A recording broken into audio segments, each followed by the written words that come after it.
Again. So good to have everyone here again. I hope you can all see me. Okay, good. Whose screen is sharing? Doc, is that your screen? No, I am not sharing my screen. Oh, okay, I've Um, canceled it. I think someone was trying to share. Okay, anyways, we're good now. So thank you everyone once again for joining. I'm so happy to be here again. I hope you found yesterday's class insightful. Today, let me just give you a disclaimer. We're going into deep waters. Yeah, I thought to just say that ahead of time. EpiCollect is quite different from KoboCollect, so just bear that at the back of your mind, okay? That's not to scare you, but to prepare you for what is coming today, okay? So I'm just bringing up my slides so that I can start sharing my screen. Okay, just a minute, please. So I'll be walking you through how to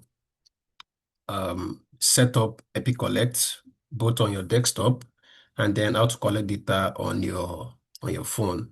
You know, you understand. So yeah, my EpiCollect is up. My PowerPoint slides are up. So I can now start sharing my screen. Okay. All right. So let me share my screen now. I'll share my entire screen and let's go. Okay.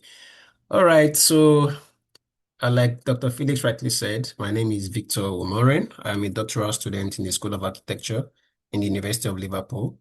So today I'll be taking you on EpiCollect 5 for digital data collection. Okay, once again, it's a privilege to be here. I'm so excited. Thank you once again, Dr. Felix, for this wonderful opportunity to share knowledge with everyone here. So without further ado, let's get started. Okay, so the objective of today's training is that by the time we are done, you should be able to understand what EpiCollect is, EpiCollect 5 specifically. They usually have like this update. So this is the latest one, EpiCollect 5. You should be able to create and manage projects. You should be able to design electronic questionnaires. That's basically forms, and then collect data using mobile application. That's the EpiCollect mobile app.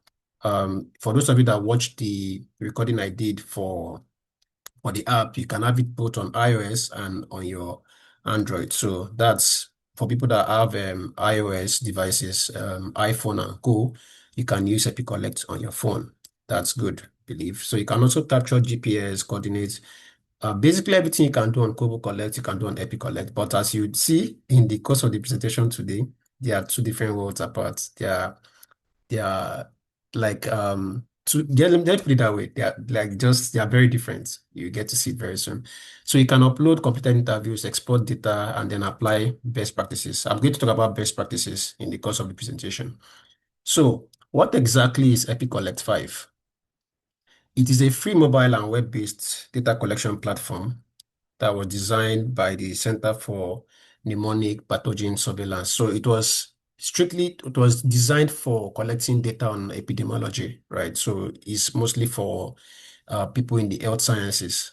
It was built by University College London, I think. I'm not sure, but I know it was done in London, the United Kingdom, a few years ago. Okay, so it allows researchers and organizations to collect survey data digitally, capture photographs, record GPS, record audio, and all of that, and then synchronize your data from multiple field enumerators.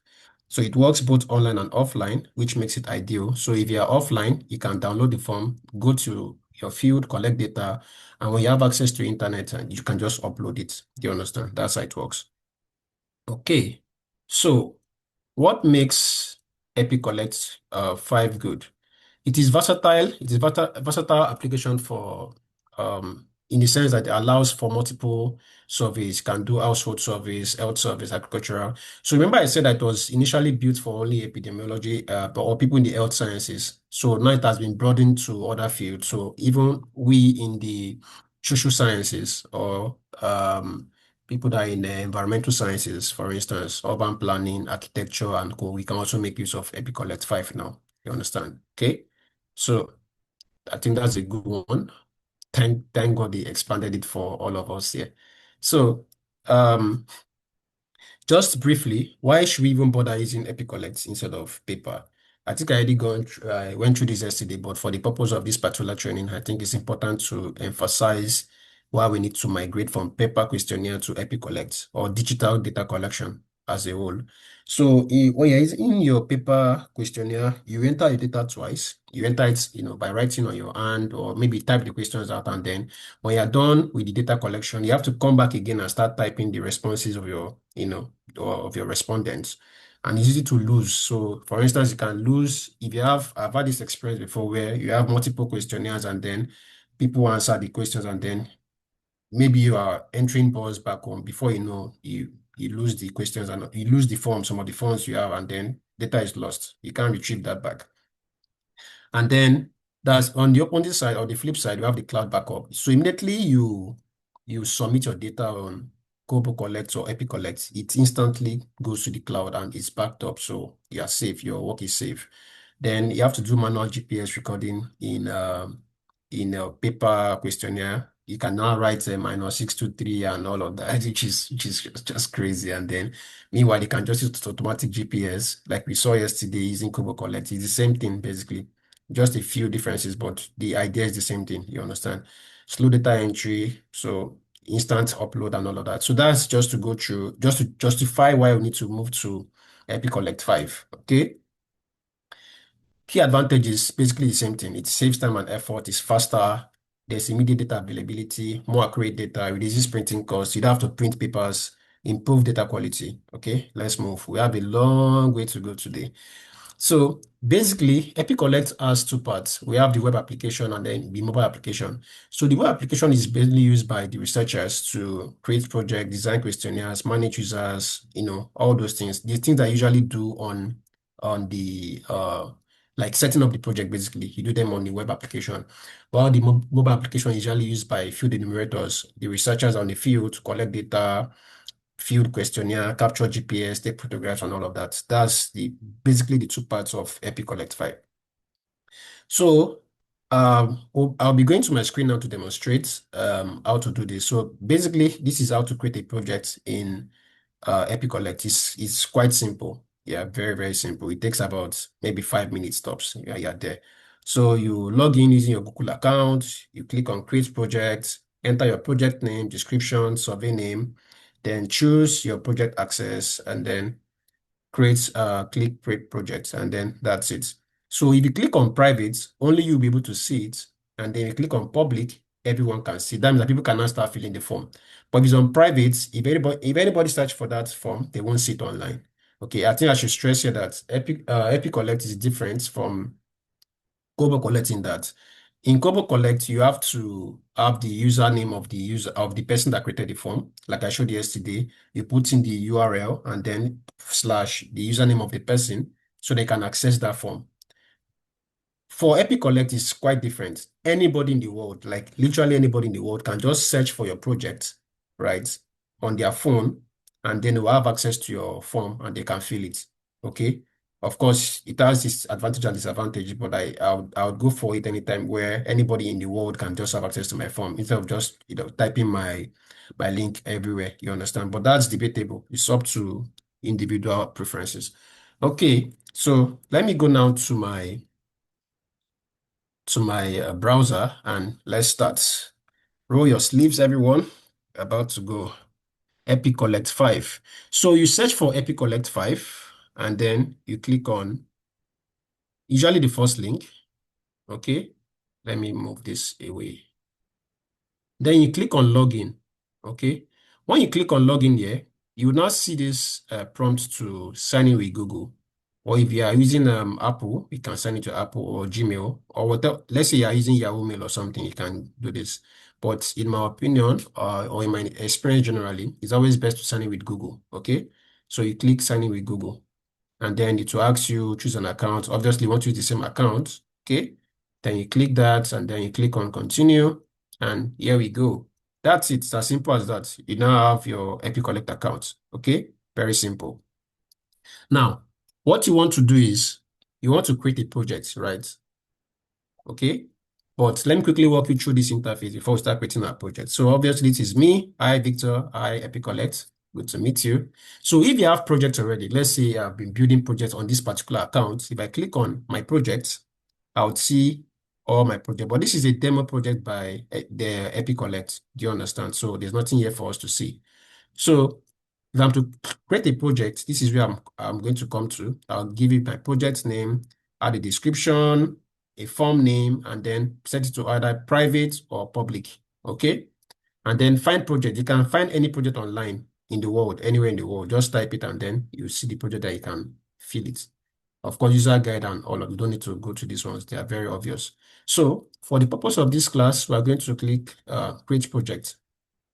So in order to make this class very interactive, I'm going to so I was thinking about this. I wanted to create a different questionnaire entirely from what we did yesterday, but I thought about it that it's going to be better to have like a transition. Say I have the same questionnaire, the same set of questions.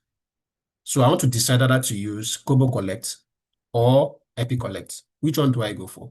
So the aim now is to use the same set of questionnaire yesterday to create a form in KoboCollect, to create a form in EpiCollect. I hope that is clear. So we're going to use the same question, but you now see that EpiCollect is a different word entirely.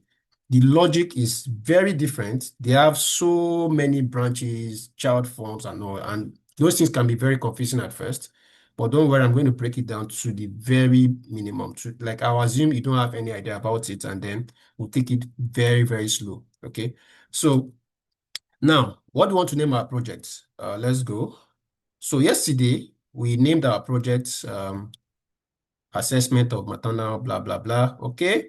We can now come here, call it project name. You notice something that it has cut up some of the characters here. It says maximum of 50 characters. You can't go more than 50 characters. What do we now do? We have to look for a way to break up this name. Okay. You can now say, for instance, can you see project already exists? That means that someone already done this online. I can't have the same name again. Do you understand? That means I have to create another project name for my own work. Someone out there already created a form as a project named Assessment of Maternal and Child Health Service. Okay, so now I have to look for something else to call my own form. Let me see if I can do this. Okay, that works. Assessment of Maternal and Child Health. That means this is the particular form I need to. But to be on the safe side, I'll even go one step further to do something like assessment of maternal and child health, something like this. So we have completely different form from whatever is out there on the internet accepted. So we're going to be looking for maternal and child health service uptake when we're searching for the project on the app. Okay. A brief description, very simple. We'll just come here, copy. This survey aims to blah, blah, blah, blah, blah. Copy this, come here, small description, we paste. Good. You even cut off some of the description, but that's fine. Can just leave it like that. It's not mandatory, so we don't leave it like that. So name of your form name. So let's call it survey for now. We'll change it very soon. And now, this is very important. Please keep this to private for now. The reason is because you want to build first. And then when you are done building, you set it to public so that people can now start, filling the form and all of that. In my experience, it's always best to leave it at private first and then change it to public later. It's very simple to change to public. It's just one click. So don't panic. It's just one click and that's it. Okay. So we'll leave it like this for now. Project name, description, name of the form, and then set to private. Very soon we'll change to public when we're done building. Okay. Now we create. So what you want to do now is you want to open Form Builder. Form Builder is where we build the form. It's similar to what we did yesterday in KoboCollect, where we now start adding question and all of that. This is the same thing that we're going to do when it comes to EpiCollect, okay? If you say thanks later, it will take you away. But what you want to do is to open Form Builder, okay?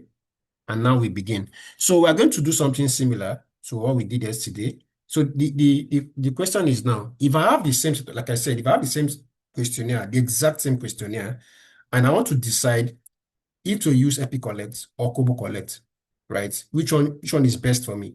So I'm going to show you all the strengths and the limitations of both softwares, and then it will now be left for you to pick, okay? We'll do the common ones first, and then I'll now show you why it's not possible or why it's not the best option to follow the same method that we did using KoboCollect yesterday. All right. So let's start. Let's see name of respondent. We come here, copy. Now, in order to do to build questions or to build a form in EpiCollect, you can't just start typing. You can see there's nothing to type here, right? You have to drag it out. So if I want to ask a question about the name of respondent or something, it has to be text. I have to drag it from here and drop here. Okay. And when I drop it here, you can see no question text yet. That's why it's showing me this error. It's a warning that I've not added any question yet. Okay. I have to now come here to this place that shows question, click on it, and then name of respondent. Can you see that has been changed to tick? Like it shows that it's working now. Do you understand? That means that the question is good to go, right?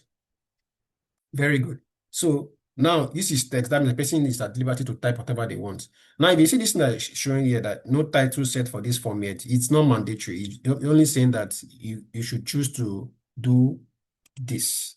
Meaning that when the person responds, the name of that form now becomes the name of this place. It's not necessary. You understand? Don't bother yourself about that. But some people usually ask me. That's why I just thought to quickly explain, just in case. Okay, let's continue. So the next one is age of respondent. Age of respondent. You come here. Age should be number, right? Age of respondent, and then remember yesterday we did validation, right? Validation simply means that there are some criteria that we expect to have in our responses. And if we don't have those, if we don't meet those criteria, it's going to throw an error, right?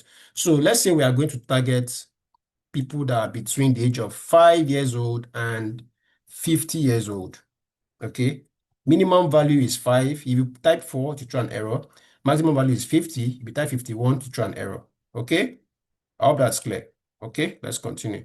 Of course, if you want to make a question mandatory, you just tick this one. Answer is required. Do you understand? Okay, very good.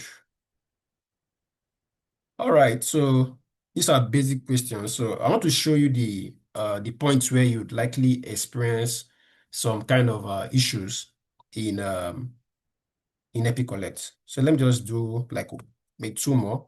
I believe we already know how to do this one, but or maybe let me not assume, right? Let me just take everything one step at a time. Let me not assume. Okay, let's do this.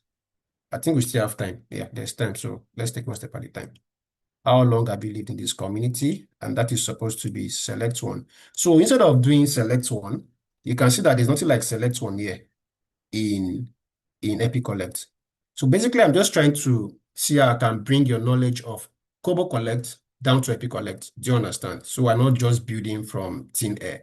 So in KoboCollect, what we did was select one. You just select one option. But in EpiCollect, what we have, the two options we have here that are similar is called radio or checkbox. Or drop down, I beg your pardon, drop down. Let me delete this. Radio or drop down. Now, these two are very similar, but they have the differences are not very much. So the similarity is that you can only select one option, right? While the drop down, it will appear like a list, just drop down, then you can now pick one. The radio will just show everything at a go, like all the lists at a go, and then just choose one, right? It's just for convenience. Do you understand? Okay. So I can now come here and type how long have you lived in this community, and then categorize the data for you. Can do this, copy, come back here. Always, whenever you're about to type your responses here, make sure you clean out this place. This place that shows a placeholder answer. Make sure you delete it. You delete it and then you type. So, like I said yesterday, I don't like using this method of copying plenty text and, because you have to now start doing all this manual copying again. All right. So you can also do this, just highlight everything by triple clicking and then paste. It's the same thing, basically, right? So you copy and then, yeah, you click on add answer. You see what I was doing, right? You click on the first one, you click on add answer, click on the second one, click on add answer. Do you understand? You can just highlight this and then paste. Okay? Okay, very good. So we have this drop down. We can take it out since we don't need. You can just come here, this remove inputs, and then take it out. That's it. Okay, let's continue building. Then we have the gender of the respondent. Can come here. Gender is supposed to be select one. It can either be male or female, or we even add one more. We'll add one more to say, prefer not to say. We have male, add answer. We have female, add answer. Prefer not to say. Okay, good. I hope we are all following. Okay. And then highest level of education can be highest level. Okay, we can use the drop down here. Remember, like I said, a drop down also gives you the option to select only one option. Okay, so highest level of education completed, we can come here to say, let's just pick these three because of time, so we can save time. We are still going to build another form after this one. So we can say highest level. I'd like this one, paste. Just come here, copy, copy, copy, copy, then cut it out. Okay, click on add answer. Triple click, paste that, cut this one. I hope it's not confusing. Click answer, then paste this. All right. Okay, that's good. Now, like I said yesterday, whenever you're working on these platforms, always remember to save your work. Just click on save project and that's it. You are safe. So I don't know. It's supposed to be a cloud-based application. It's supposed to be saving automatically, but it doesn't. So please always remember to save your work. Let's continue. Then let's do occupation. Occupation, select one. So we go back here. We look for radio. Anything that has to do with select one, right? It's either radio or drop down. But for aesthetics, I always prefer to use radio. Okay. Occupation can do, let's do these three and then we add other. Or let's even copy everything so we can add other. Okay. So we can just come here, copy this, paste, and then from here, we just cut it out. Cut out everything here. I hope this is not confusing. Click on add answer. Okay, good. Scroll this, remove this, add answer. Let me edit this. Okay, civil servant, take this out. Go to civil servant. Okay, click on add answer. Paste this, then we go to farmer, take this out, come here, remove this, add answer. Okay, come here, artisan, cut this, right, add answer. I think it's two more. Okay, health worker, then order. Okay, order. Right, so again, save your work. So remember what I said yesterday about having the option order, right? So let's say, let me even add something, right? Let's say, for instance, you want trader to come first before unemployed. Just look at this arrow that has up and down. You can just swap, take it up, or you can bring this one down. Civil servant can come here and all of that. Do you understand? That's that. So I was saying that, say, for instance, you want to add a condition, a skip logic, but it's not called skip logic here. It's called jump. It's called jump, okay? Let's say your respondent have gone through all this and then they feel none of these options is for me. I don't belong to any of these categories, right? I want to impute my own data. Okay. What you do is that you come again, like I said yesterday, always add a text. So yesterday we created a question and then we converted to text. But in EpiCollect, you drag the text, you look for the question type first. That's the difference. You drag the question type into the field, into your canvas, and then you add the question. Unlike in KoboCollect, where you type the question and then you select the question type. That's the major difference between EpiCollect and KoboCollect. I hope that's clear. In KoboCollect, you type your question, you select the question type. In EpiCollect, you drag in your question type into your canvas and then you type your question. I hope that is clear. Okay. So we can now add here, if order specify. Okay.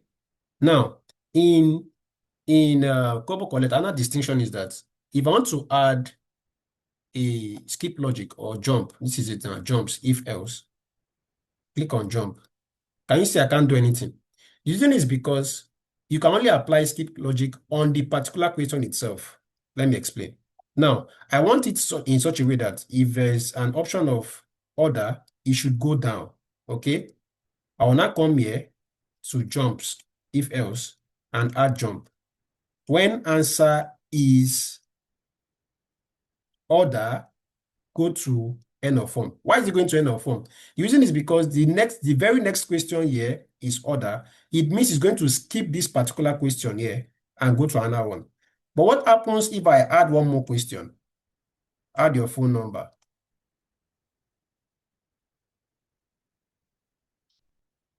Now, if I come back here and say remove that jump and then add another jump now. When answer is equals to order, go to, can you see, phone number. It means it's going to skip. Okay, let me remove this. I don't need jump for this one. Okay. If order, then move. Occupation, the occupation is order, go to this. Okay. Add jump. Okay. I hope that's not too confusing. Properties. Okay, if order specify. All right, good. Answer phone number. Okay. End of form. Right, so let's continue. And I'll show you a better way to do this as we go along. Okay. So the next question is ahead. This one is very crucial. Please pay attention. This one is the section. Now, for you to create a section or a group in EpiCollect, you don't have to create do the questions first. You don't have to add the questions first, and then you create a group. What you need to do is that you scroll down to where you see group, you drag it in, and then you start adding your questions into this group. If you've added all these questions now, you want to add it to a group, it's not possible. It doesn't work like that in EpiCollect. Do you understand? In EpiCollect, you have to create a group first and then add all your questions inside that group. I hope that is clear. So for this particular one now, we have the group here. What we'll now do is we come to a group name. Let's give it a name. We call it maternal and child health service use. Okay. We'll come here and paste this. Okay. Now we can edit the group, right? We can now start dragging questions into the group. So what are the questions that we have? We have you been pregnant before? Have you ever been pregnant? Yes or no? We use radio.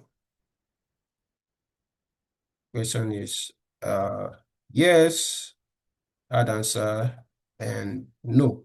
Okay, good. So we can now start, we can continue adding questions. So I'm showing you this because I want to show you something. So did you attend antenatal? Of course, it's yes or no.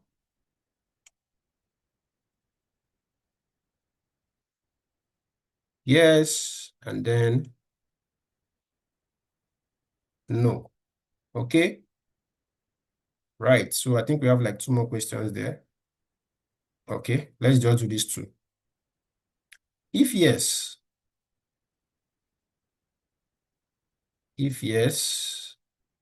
that's the checkbox. So this checkbox is similar to select many in KoboCollect, right? So you remember that we're doing select many. That means you can select multiple options. It's the same thing here or a similar thing here in checkbox. Now, mind you, when you are dragging this, don't drag it here. It's not going to work. Do you understand? It's not going to stay. You have to look for this green check here. You can take it up here, but just make sure that it's inside of this group. You understand? So if you want to make it, to appear at the bottom here, you drag this to the bottom of this, right? If you want to make it go to the top, you just take it up here. But I want it at the bottom here, so I'll drop it here. Okay? If yes, then tell us why. We have nutrition, blood pressure, and all of that. So just copy and then we paste. Paste, okay? Paste this, add answer. Paste this, blood tests. I hope you are following. Okay, blood tests. We have tetanus injection and then nutrition counseling.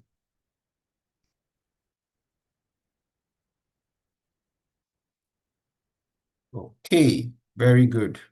Let's do the last one for if no.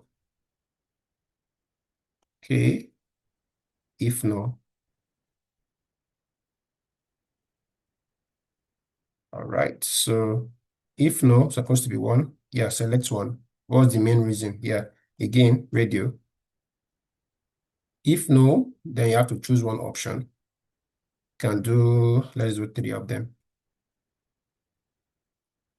Okay, can just come here, paste this to far, cost of care.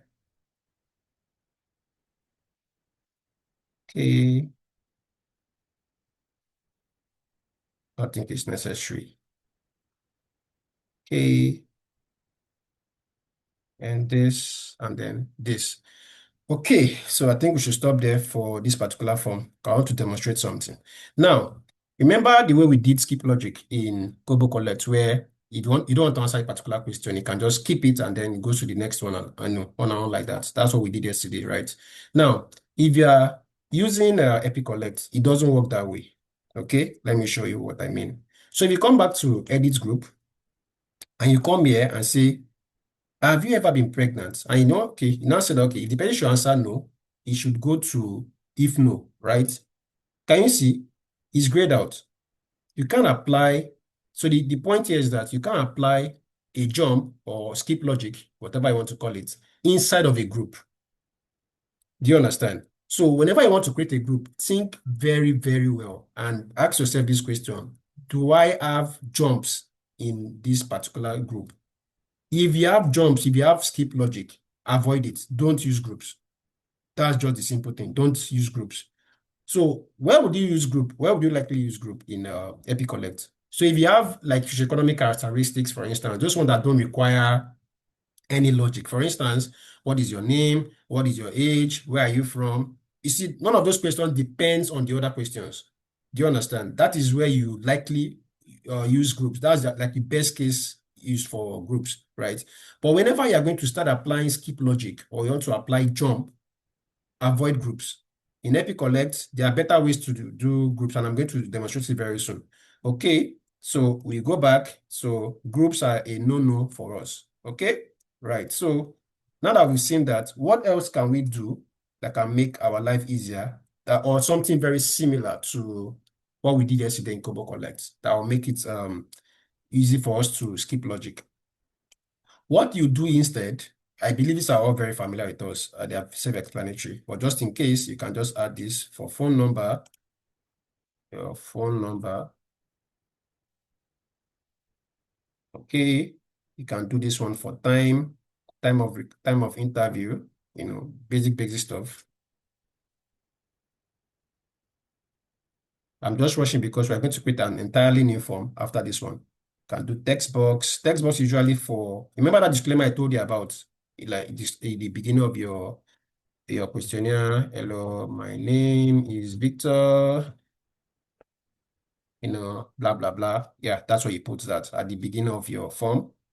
Okay, you can add the barcode. You can drag it here and then drag to the end. They are very similar to what we did yesterday, okay? You can also take a picture, audio, video, it's the same thing. I believe that's clear, right? So that we can move fast. We have a very long way to go today. Okay, so now that we've seen that, what's it called? Groups don't give us what we want to do. What else can we use? What we use instead is branch. So if you have a set of questions that you want to branch away from the respondents, if they choose a particular option, right, you use branch instead. In branch, you can start having, skip logic or jumps, whatever you want to call it. Okay. So you can now say, for instance, uh, else section. Okay. And then edit. So you can now start adding, say, okay, the same set of questions again, same set of questions. You can now come here and say, have you ever been pregnant? Okay. You come here, is text. Have you ever been pregnant? Right? You come back again. Did you attend antenatal? Yes or no? So it's going to be radio. Okay? Yes or no? You can put yes and then add answer or no. Okay? I hope that's clear. Then you can do this. If yes, which of the following? You come back. Is it multiple? Yes, multiple. Select multiple. That was the checkbox. We'll come here, select multiple. We'll do this. If yes, then we come here. Let's select this 4. 4 is enough. Okay. Blood test, all of this. Copy this. All right. Paste this. Blood tests. So I'm just basically formatting. I hope that's not too confusing for us. Okay. Right. Paste this. Blood tests. Then we cut this out. Okay. Then tetanus injection. And then we do the last one, which is nutrition counseling. Okay? Right, I hope that's clear. Okay, good. So now, if I come to, okay, there's one more, which is for if no. Let's do if no. Come back here, and then we drag if no. If no is supposed to be one option. So it's if no, we're asking for the main reason. Remember what I was saying yesterday? If it was reasons, or what are the reasons, then you have to use like checkbox to give people, the liberty to select multiple options. But when we're asking for the main reason, we're asking for just one, your one option, okay? Right, so we can just pick these 3 and then come here, paste it, and cut here. Okay, add this, paste it here, cut this, add answer, and then paste this here. Okay, so now let's go back again. Have you ever been pregnant? If I go, you can see that this is active now. Jump if else. I can now add a jump and say that when answer is, sorry, just 1 minute. Okay, I'll come to, yes, this one here, right? I'll come to add jump. When answer is equals to no, if answer is equals to yes, I have to answer this question. Okay, do you understand? Have you ever been pregnant? Yes. Just a minute, please. Hold on. Let me remove this so it doesn't confuse you. Okay. Let me take it again. Please pay attention. Now, if you want to answer this, yeah, you go to, did you attend antenatal care during your last session? You click on it, right? You check for the conditions. If your answer is yes, did you attend? The answer is yes. Then it means you have to go to the end of the form. Just continue answering. But if your answer is no, if you come here and you go to jump if this is no, if for any reason at all, the answer is no, okay? You come to end of form.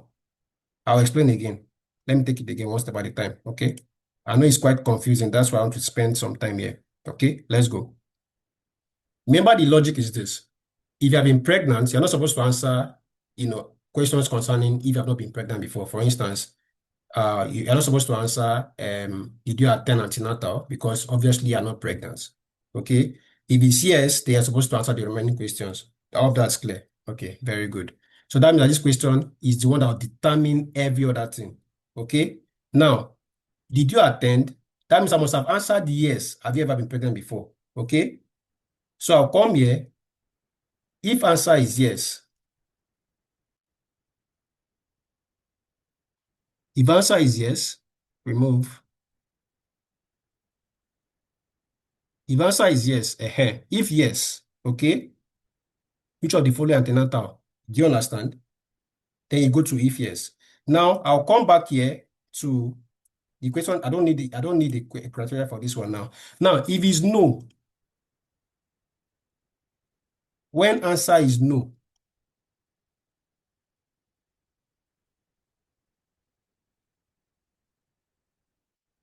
okay, hold on. Properties, okay, required and this, okay. Answer is no. Yes, go to this one. Okay. I hope that is clear. Tora, I'll explain it one more time. Okay. Just a minute, I'll explain it again. I hope everybody is following. Salma, please just give me a minute here. Or you can unmute yourself if you can. Unmute yourself. Dr. Phyllis, please allow him to unmute.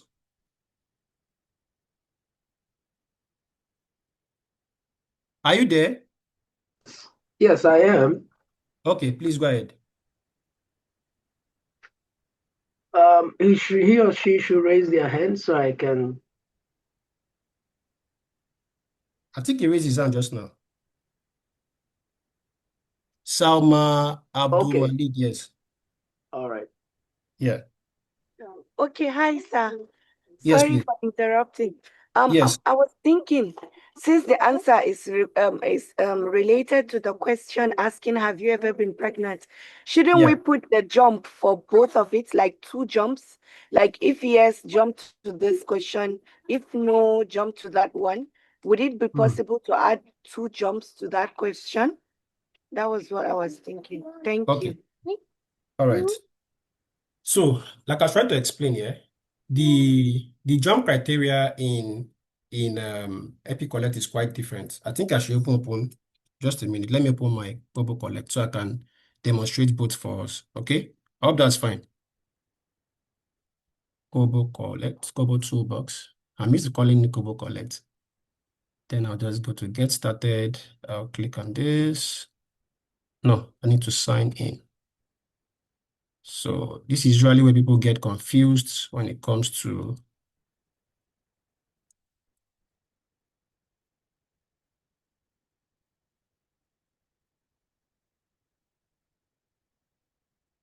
hey. All right, so this was the form we did yesterday, right? So I'll just come here, I'll come to form and then click on edit builder. Okay, now in KoboCollect here, what we did was this, for instance, let's create a new question. I'll just scroll down, I'll add a new question here. So the question is, have you been pregnant before, right? And then you come and add the question, okay? Remember, then we'll now select either yes or no, okay? You now say if yes, blah, blah, blah, right? We'll now add this as a text, okay? And then if no, blah, blah, blah, okay? So in order to apply skip logic, I was saying that let me reduce this, and then this one as well. So I was saying that in order to apply skip logic in EpiCollect, KoboCollect rather, right? You now come here and say skip logic. Skip logic, add the condition. Usually on the second one, yeah. For instance, if it's yes, for instance, you want the question to come to yes, you come to skip logic, add the condition and say, out of the list of these questions, have you been pregnant before? Must be equals to yes for me to answer this question. Do you understand that part? So please, your name. Do you understand what I'm trying to say? Is she there? Okay, let me just continue. I want to assume she does. Okay, this one is text. So this one is going to be that this is the second one now. This is second criteria here. If no, you come here and set the criteria, say skip logic, This same question here, have you been pregnant before? And then it must be equals to no. Do you understand? I hope she's following. Okay, let me do this preview again. Okay, so I'll just scroll for the sake of time. I'll just scroll. Yeah. So this, I'll just say, have you been pregnant before? If it's yes, can you see? If yes. If it's no, if no. Do you understand? That's how it works in KoboCollect. I hope that is clear. She's not responding. I would have loved to get her response. Okay. So I was saying that in EpiCollect is a little bit different.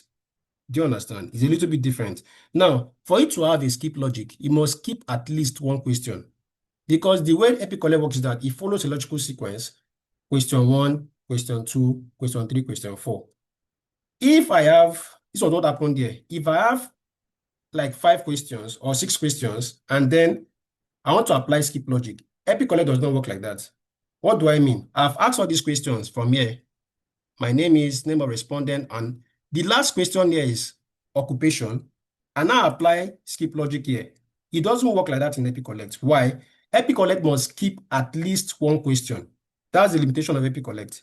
It has to skip at least one question. It's assuming that there's a question I want to skip. It doesn't work like the way KoboCollect works, where you can decide to skip a particular option. Is that clear? So it skips the entire question as a whole. So it's telling me that, okay, if I'm here, for instance, and I want to skip this next question, it skips the question entirely. It's not like KoboCollect where you can choose to skip options. I hope that is clear. The person that asked the question, she's not responding. Anyway, so let's continue. So in EpiCollect now, when you want to skip, it doesn't just skip options like where we did now. If you can see the explanation here I did, we can choose to go either yes or no, like we did here. But the difference is that in EpiCollect, if I click on occupation and I want to skip, it's going to skip the entirety of this and go to phone number. It's not going to show me if order. She's not responding. Okay, let me just continue. So what I was trying to explain is that when we are building forms for, this is what the mistake I used to make when I started building out forms in EpiCollect.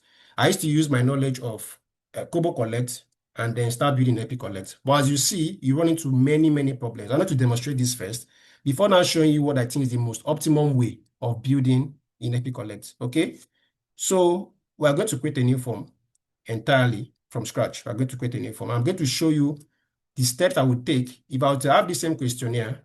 The steps I will take to build it in EpiCollect is going to be quite different.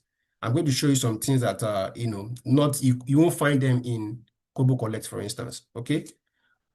Right. So let's go back. Now we create a new form, and this time around we're going to use parent form and child form. So far, I've not talked about child form yet. I'm going to talk about it now. Okay. Let me close this one for KoboCollect. Right, so the same questionnaire, right, but it's going to be broken down into something entirely different. Okay, let's create a name for our questionnaire. We can do this, just something unique. Again, it has to be unique. So now, remember I said that when you want to create a new, like you can come here now, for instance, we see our project. You see that there's a project here now, maternal and child, blah, blah, blah, is there. Is public, is active, is private rather. It's private, meaning that I'm the only one that have access to it. If you search for this online, you won't see it. But once I make it public, everybody can see it. Okay. So now what I want to do is I want to create a new project. So click on create project. I'll call this one, this name. You see, nobody has taken it before. I'll just use that same description, and then we can call this survey or whatever. Again, leave it at private first, and then afterwards, when you are done building, set to public. Okay. Now, again, I'll click on open and create new.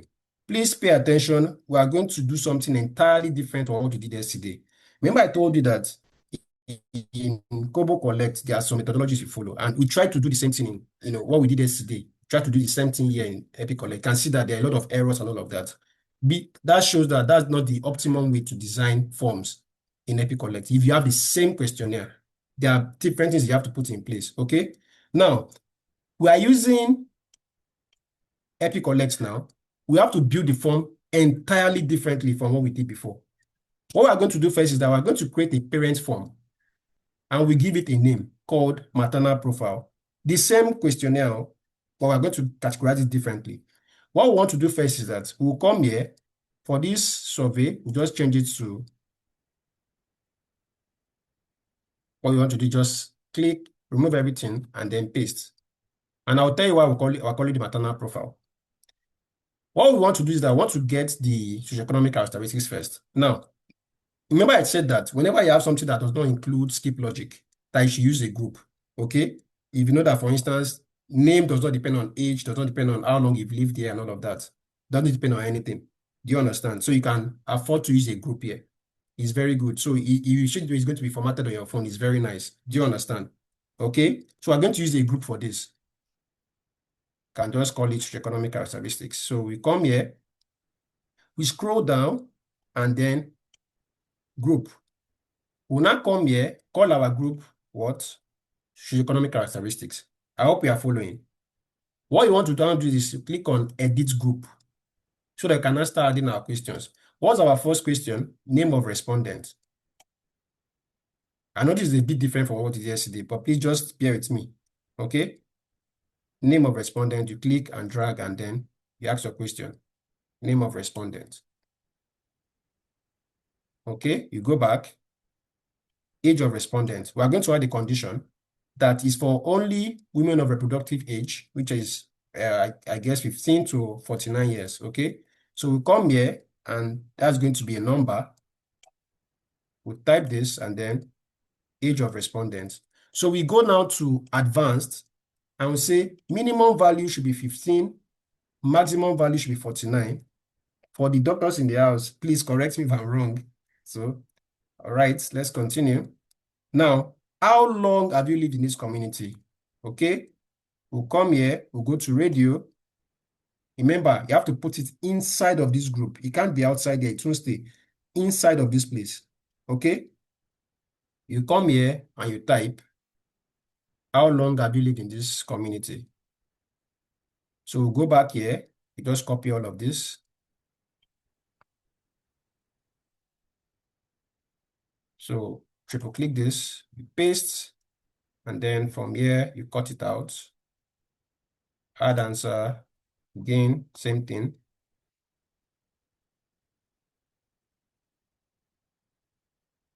Okay, add answer, same thing, again.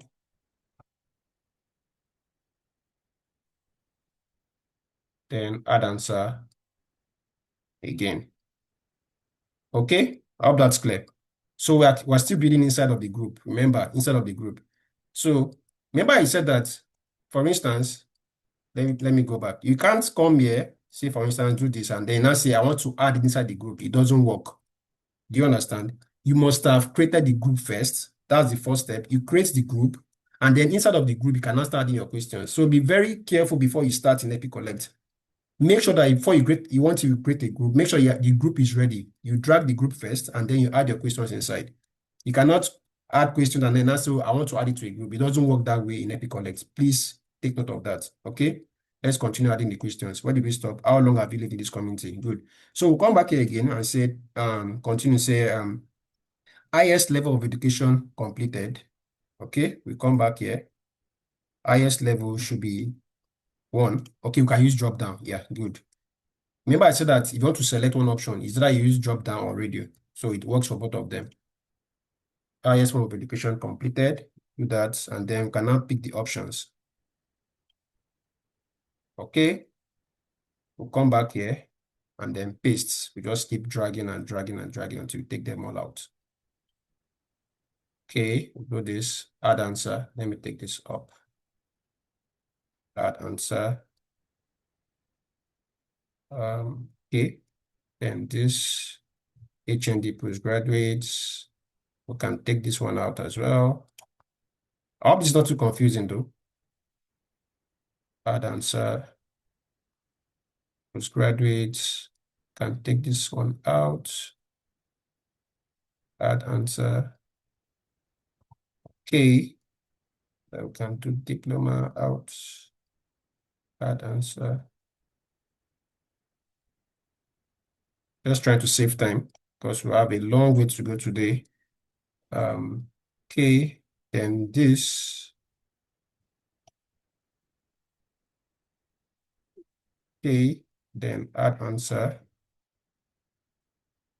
Vocational training.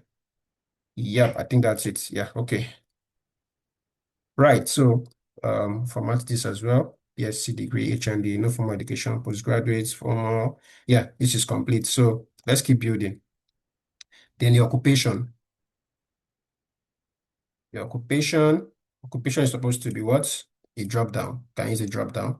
So again, can either use a drop down or radio with the same functionality, just aesthetics. Okay. Occupation can use unemployed and everything other. Let's just keep building. Need to have a complete form. Cut this out, then add answer. Cut this out. Farmer.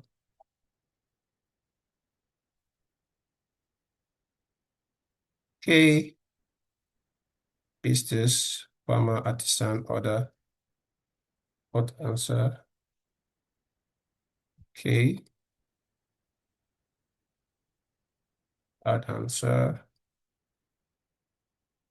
Okay. Health worker, order. I think there's one up there. Trader. Let's add one more. Order. Then there's trader. Okay, trader will come here. I hope that's clear. Okay, let's continue. So now that we are done with that section, right, you just go back. This is how you go back. I've shown, just click on here and go back because the next set of questions, we don't want them to be inside a group. Do you understand? We want to apply skip logic or jump. We don't want them to be inside a group. Like I said before, once you are inside a group, okay, you can't apply jumps. Do you understand? So whenever you want to do, whenever you want to have a group, make sure that those questions there do not require that you skip anyone. There are no conditions to those questions. There are no if else. So not like, okay, if your name is Ade, you can skip your age. Do you understand? So this does not apply here at all. That's why we're using a group to categorize everything here. Okay, I hope that's clear. Then we can now go back. The next set of questions, like I said, we're going to use branch. Now, remember I was talking about branch that you can apply skip logic whenever you are inside of a branch. Okay. Now, this is going to go into a branch. Like I said, okay, let me quickly clarify this here. We're supposed to have this sort of question instead of a group, right? We're supposed to categorize that we did in KoboCollect yesterday, where we can just classify everything about the pregnancy and all of that, and then all these sort of questions follow. But in EpiCollect, like I've demonstrated, you don't have the liberty of adding if-else statements or jumps or skip logic when you're inside of a group. So the alternative here is to use branch. You come here, you click branch. Okay, I hope that's clear. Now, instead of a branch, you can have skip logic, you can have every other thing you want. So we're going to call our branch pregnancy history log. Okay, we'll come here and then we name it pregnancy history log. Can you see edit branch? That is where we'll now start adding those other questions. I hope that's clear. All right, let's continue. So now, have you ever been pregnant? We edit it. It's a yes or no question. We click on radio, we drag and we drop, and then we paste. Okay? So we come here and we say yes, and then we click and we say no. Okay? Now, like I said, can you see the if else statement is active or the jump is active? Now we can add jump. Okay? That's good. We continue. Did you attend antenatal care during pregnancy? So that means that the person must have been pregnant to answer this question. Do you understand? Okay, so it's a yes or no question again. We drag this, then we drop. So this is a yes. We add answer. and this is a no. All right, let's continue. Now, which of the following antenatal services did you receive? Again, you must know that for you to have had this question, it means that for you to be able to see this question, it means that you must have selected yes. Do you understand? Okay. So we go again and we drag it. The option is supposed to be multiple, I believe. Yeah, select multiple. So we go to checkbox. Okay, we come here, put it under here. So if for any reason, you can always, like I said, you can just drag and drop. But we want it to be sequential like this. So we can come here now and paste this. Which of the following antenatal care services? So we'll just copy all the options there. We have blood pressure and all of that. So we'll just copy and paste so that we can arrange it. I want us to have a complete form so that we can see how it will look like on EpiCollect, the app on our phone. Okay. So we can come here, malaria, and all of that. So we add this. I'm just trying to be as fast as possible because we have other things I need to explain in this training. Okay, I'll take out this one. Okay, yeah. Nutrition. Okay, good. So we'll come back again. What was the main reason for not attending? Definitely means that you must have selected no. Okay, so click on drop down.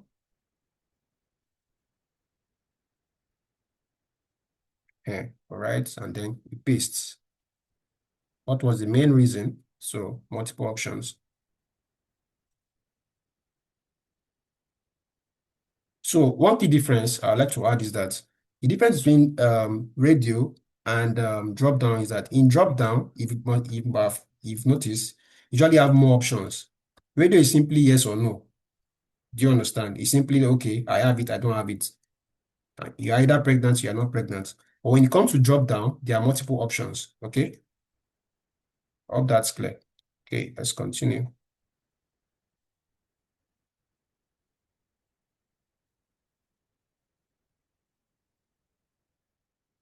All right. And then order. See, same question, but different way of building. Entirely different way of building EpiCollect. Okay, and then let's apply the skip logic. So if you select, have you ever been pregnant, and your answer is no, then you should go to the end of the form. The end of the form here is this. What are the main reasons? Okay, so we'll come back here now and say, if no, go to end of the form. Do you understand? If you've never been pregnant, go to the end of the, what is the end of the form? What was the main reason for not attending? Can you see the logic now? It's quite different from KoboCollect. Okay, let's continue. Now, if you are here, did you attend? If your answer is yes, you don't have to select anything again. That's what I was trying to tell you, that when it comes to KoboCollect, the logic is quite different from EpiCollect. It's quite different. Okay, go to question 9. Right, that's it. So that's how it works. Okay, do you understand now? So now, if you are here, for instance, did you attend antenatal care during? You don't have to put any skip logic here, because if you apply skip logic here, it's going to skip this question. Do you understand? It skips the entire question. It doesn't just skip options. If I come here now, for instance, and I add jump, and I say answer is yes. Can you see? It has skipped which of the following antenatal care services. Do you understand what I'm trying to say? I hope this is clear. So when you are applying skip logic in EpiCollect, be careful that it jumps the entire question. Do you understand? I hope that is clear. Okay, let's continue. So the skip logic, so for instance here, if I have two questions that are, they're supposed to be side by side. For instance, did you attend antenatal care during this period? And then which of the following? What it means is that if I select no, for instance here, but if my answer is no, I want to go to what was the main reason for not attending. Do you understand? I hope this is clear. Okay, there's still going to be Q&A. All right, so let's continue. So just to clarify again, when you're applying skip logic or jump or if else, whatever you want to call it, inside of EpiCollect, bear in mind that it skips the entire question. The entire question. Okay? It's not like, okay, it's going to say if you say no, no, it skips the entirety of the question. You can't even see that question at all. Do you understand? That's the difference between EpiCollect and KoboCollect. I hope that is clear. All right, let's continue building. Okay, now what we want to do, I want to go back to the main form to continue. Why is that? Because this is inside of a branch. We want to go back so that I can continue building the main form here. Bear in mind, this is the main form. We're still going to create another form again. This is the main form now. We're still building the main form. Okay, I hope that's clear. Okay, now, this particular section now, okay, we don't want it to have a group container. Why? Because the questions here does not is best you have it here whenever I have a branch. So anytime you have a branch, for instance, what we just let me show you what we just created here, for instance, whenever I have a branch, the next set of questions you want to have are normal questions that can just you don't have to have them in a group. So they can just when we are filling the data, I'll show you why. Right. So you are coming out of a branch. The next set of questions you want to have are such that you can just keep selecting and then clicking on next. I will explain when we get to the data collection stage with our phone. Okay, so now we are here. Access to health services. This should be standalone. Okay. How far is your place to hospital and all of that? So let's quickly fill this. So we will now use select radio. Yeah, that's be one option. You can just come here, select how far is your nearest health facility. We have multiple options. This.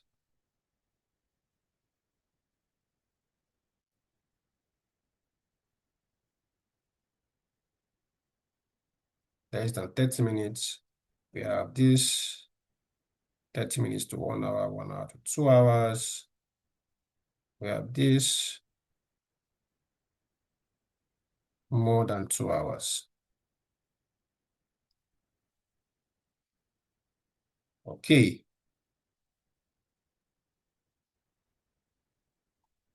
Okay, we have 30 minutes to 1 hour. Then this. Okay, let's continue. So what are the main challenges? We have checkbox, so you can just tick many. We have this checkbox again. Come here, continue building. Oh, sorry, supposed to be here. Yeah, put it here. What are the main challenges? Okay, can take this out and then select multiple. Just do this. Don't worry, we'll soon be done. Don't take time.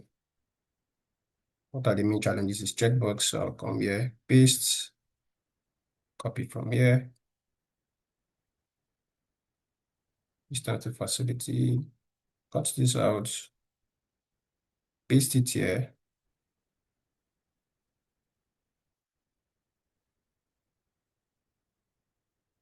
Then paste this. Or attitude, lack of discipline.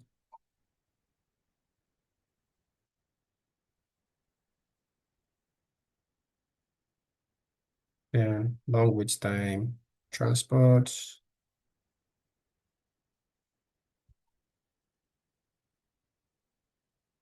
Okay. Add this.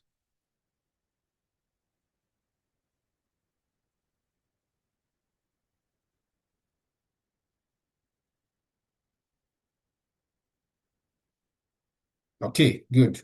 So the next question is we need a group now.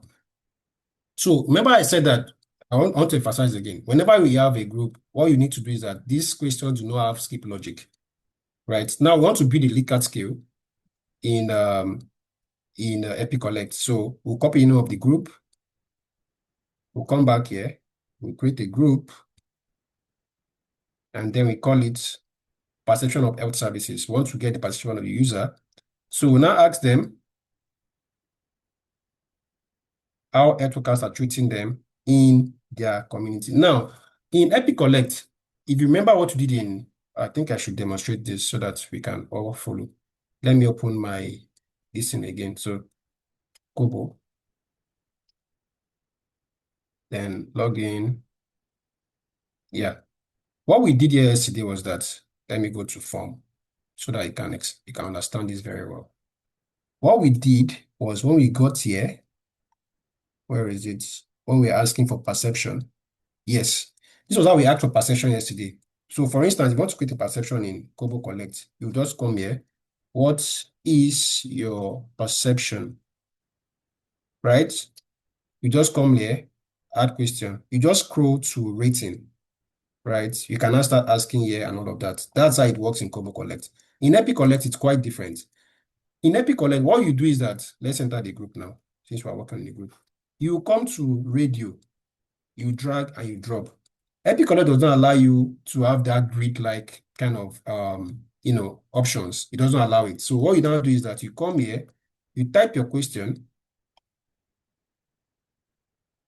and then you now start adding the options as what's it called, as radio buttons. Okay, you now come here, strongly disagree, all the way to strongly agree. All right, so you can come here and type this, strongly disagree, all the way to agree. Okay, disagree, neutral, agree.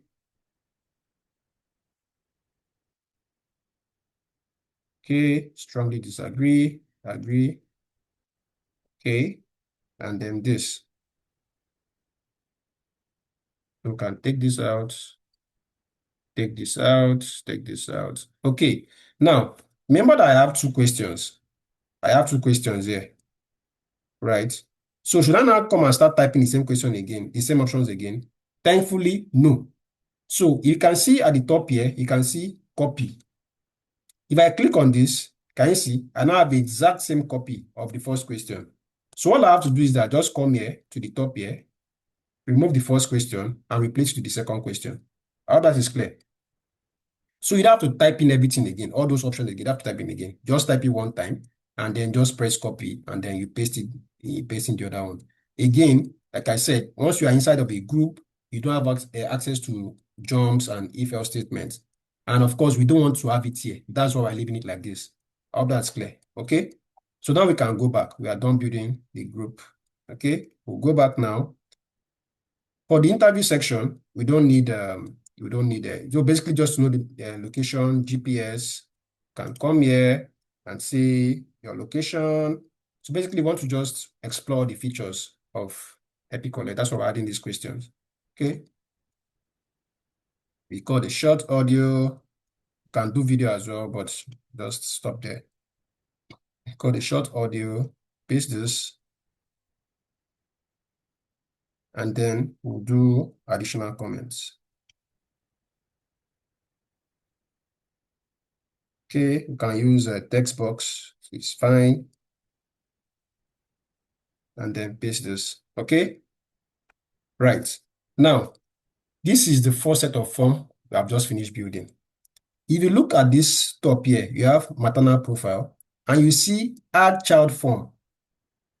It means that you can have another form inside of a form. And this is going to be triggered when someone responds in a particular way, right? So let's go ahead now and build a child form. To build a child form, just click on plus, name it, okay? It will ask you to name your child form. Now we're going to name it child health log, and I'll explain why. Now, say for instance, you ask one of those ladies here, how many children do you have? And they say 3, okay? Now, you don't now have to now say, okay, later I will not talk about the children. You can now instantly start collecting data on the children. How old is your first child? Has the child been immunized? How many months the child? You know, those type of questions that are related to that particular child. You can get the child's name, get the child's maybe the KG of the child and all of that inside of that same form. Do you understand? So it will now be linked to the parent form or the mother. The child now, everything about that child now be linked to the mother. Do you understand? So for instance, here in our KoboCollect form yesterday, what we did was that we came here and we said, let's see, those other questions where they ask about the mother, how many children do you have, and all of that. So we're branching away from that. Okay, blood tests. Yes. Do you remember this question we had? Do you currently have a child under the age of 5? Yeah. If they say yes, we will now branch it out from there. So, okay, this one has children. How many children do you have? 5 children. We'll now start taking data for this set of 5 children. Child one is 6 months old. He has been immunized. You know those type of things. When you are done, you click on next. You now start taking data for child two, for child three, as many children as possible. Do you understand? I'm going to demonstrate it when we get to the app on our phone. Okay. So now let's build it first. We'll now start asking about the child. What is your child's first name? Because this is going to be a text. Your child's first name. Okay, we'll continue building. What is the age of the child in months? Now we're going to apply our validation. Minimum of 0, maximum of 60. We're targeting children that are under the age of 5. Okay, I hope that's fine. 0 and 60. All right. So we use number. And then we type this. For the advanced, minimum is 0, maximum is 60. Okay, let's continue building. Has this child received routine immunization? Okay, that would be radio. We'll come again, drag this and drop. So it's going to be yes, no, or impartial, and all of that. So just do this, all of that, copy, and then paste. Yes, fully immunized, yes, partly immunized, and then no. Okay. And then no. All right.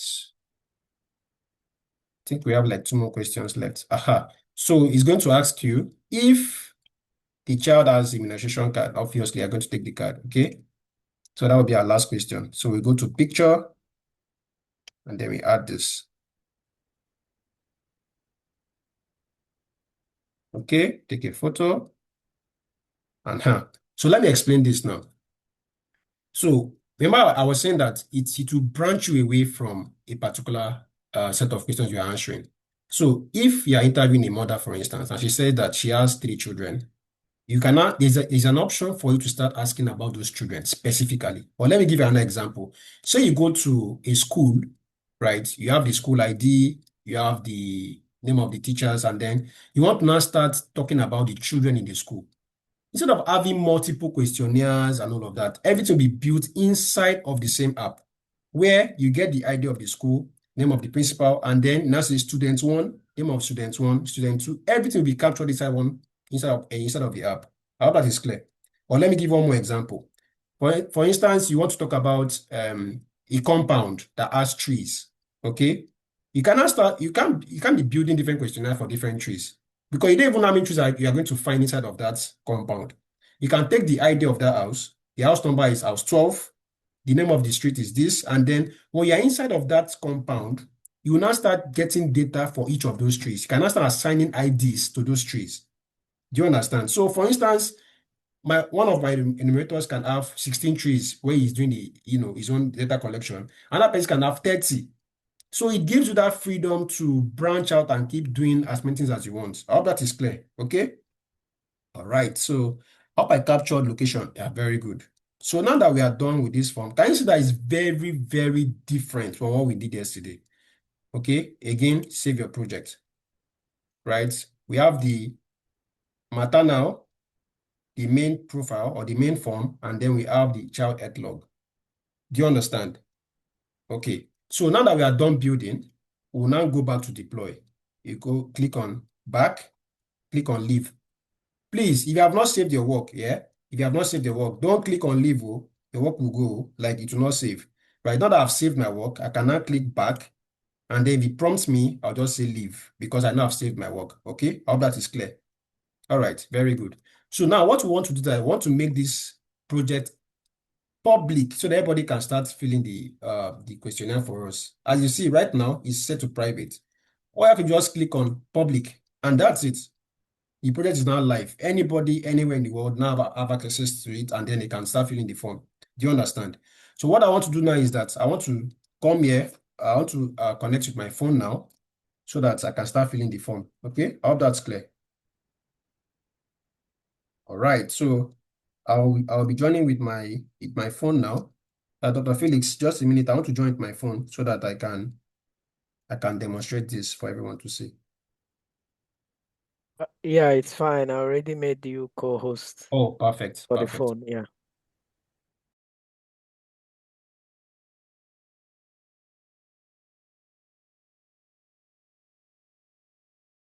Okay, so I'm on my phone now. I hope you can all hear me.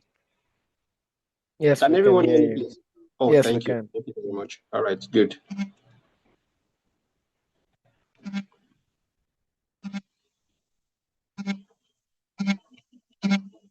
All right, so I'm trying to open the app on my phone so that I can present.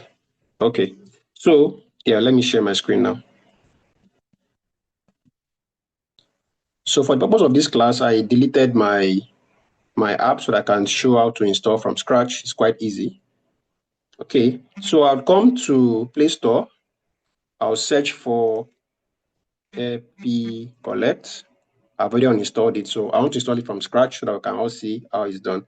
I'll click on install, and it's going to show me, okay, loading. Doesn't take long at all. Okay, and then it's done. So it's going to do some security checks and all of that, and then it will start showing on my phone. Okay, good. I have EpiCollect now on my phone. All right. Security checks, 1, 2, 3. Good. So I'll click on open. Okay. What I want to now do is that I'll look for, okay, let it finish loading. It's showing on my screen now. So, aha. What you want to now do is that you can see that top right that shows add project. Add project, yeah. You click on add project, top right, add project.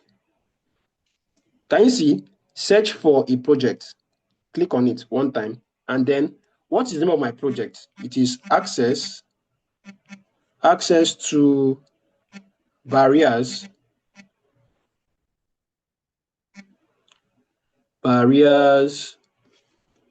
access barriers, sorry, not access to my bad. Access barriers. Before I even finish typing to come out, can you see? It's out already. That's how it works. You don't have to finish typing the whole thing to just come out, and then I'll click on it one time and then to load. Now, for me to start collecting data, I have to click on this particular one again, this particular access barriers again. Do you understand? That first one is for it to load into my phone. This next time, it means that I want to start collecting data, because the other project, as you can see, the other project here as well, is another project here, EC5. If I click on that, I'll start collecting data on that one. But because I want to start collecting data on these access barriers, I'll just click on access barriers. Now I can start collecting data. I hope that is clear. Okay. Now, to collect data, you see plus add entry at the top right there. Add entry at the top right there. I'll click on it one time. Okay. And it will prompt me for location, permission. Of course, I'll give it because I have a question that has to do with location. Remember what I said about having grouping your questions? This is the beauty of it. Can you see? Everything here is inside one group. So no matter how long this questionnaire is, so far it's inside one group, this particular set of questions, this is how it's going to appear on the phone. Okay, compared to when we have them one by one. Do you understand? Now, what is the name of the respondent? Let me use someone. I'm not pregnant. So, minimum age, can you see? If I type 50, for instance, okay, let's say I just type 50. And then highest level of education completed, I would say NCE, occupation, I would say trader. And then I think, okay, that's fine, I should go. You're not going anywhere. Value outside range, because I have already set a validation criteria for myself that you must be between the ages of 15 and 49. Anybody that is above 49, 50 plus cannot fill this questionnaire. Do you understand? So that validation already covers, it saves you time from cleaning data. And as I say, okay, people that are above 59, no, you have already set the criteria from the very beginning. So you don't have to have that headache. I can now say maybe 32. Let me see it to go. Yeah, that's fine. It's accepted. Do you understand? Now, can you see what I talked about? Pregnancy log. Okay. I will add branch. Can you see add branch? That one that shows green. Plus add branch. Click on add branch. Have you ever been pregnant before? Yes. You see the question that comes next. Did you attend? If I select no, can you see? That means I have to go back and fix this skip logic. Do you understand? Remember, like I said yesterday, if you apply a skip logic to a question, test it out first by yourself. If it does not work, then go back and fix it. I have to go back and fix this because I want to see if no. Do you understand? So I'll click next and all of that. What was the main reason for not attending? I'm supposed to see this question instead of seeing this one here. Do you get it? I'm supposed to see this. What was the main reason for not attending? So this is the way you keep testing your questionnaire. You have to do all these checks by yourself before you finally deploy. It's because it's obviously a training session. That's why I cannot go back and, but I'll go back now and fix it. So it's supposed to be that if I select that I've not been pregnant before, the next stage is supposed to be that I'm supposed to see what was the main reason for not attending, and all of that. Do you get it? Now, once you are done with that stage, you click on, let me go back. If I select no, I'll click next. I'm not supposed to see this. Ideally, you remember, I'll go and fix it. I want to just fill this one so you can see what it looks like. What was the main reason for not attending antenatal? You can now come here and see cost of care. You can come here and save branch. All right. Now, when you are done with this branch, okay, can you see next here at the top? The branch here means that you can keep adding and adding and adding and adding, but you don't want to do that. You want to click on next at the top right here. You click on next. To take you to that set of questions, I don't know if I can. Okay, I'll share my screen again later so that I can show you the other part. How far is the nearest health facility from your home? You can select this. What are the main challenges your child faces and all of that? You can do this distance, maternal profile. Do you agree that they are doing well? You can say neutral. You can say agree. Okay, and then you click on next. GPS location. Now, please pay attention. This part is very, very critical. When you press on this update location the first time, please do not accept and move on. Can you see the accuracy is showing 24? 24 means that's 24 meters away from where you are standing. Do you understand? That is far, far, far away. What you want to do is you click on update location again. It's showing 3. Anything that is less than 4 in accuracy is fine. Anything more than 4, please do not accept. That is too far. Do you understand? 3 is fine. You can now click on next. Okay. Now recording. This is just for the and then that has been recorded. Click on next. Additional comments, no comments. Okay. Click on next. Now you click on save entry. Right. That's it. So now you are now asking, what about that one I did the other time? Where is it? Okay. You exit out of the place, and then you come to this green arrow here, and then you upload.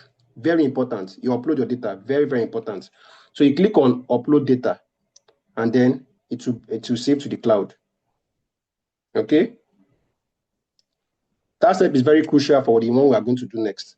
There's audio. So you have to do it manually, one by one.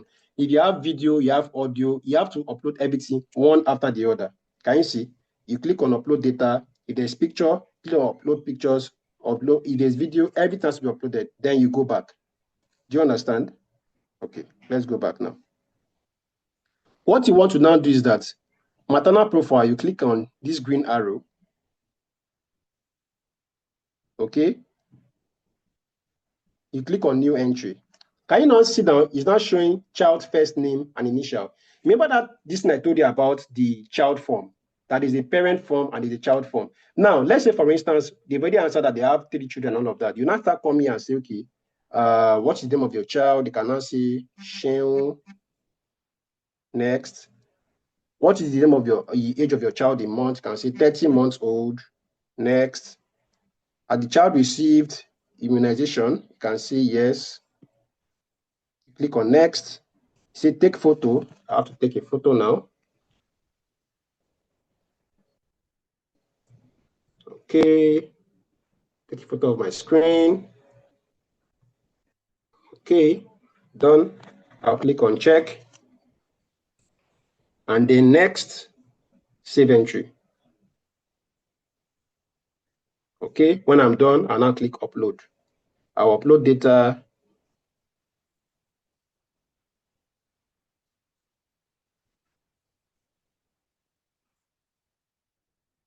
Still uploading. Then I'll upload photos. Can you see? It's manual. Everything you have to upload one after the other. If there's audio, you have to upload. Now, let me stop sharing here and share on my laptop so that I can show you the backend.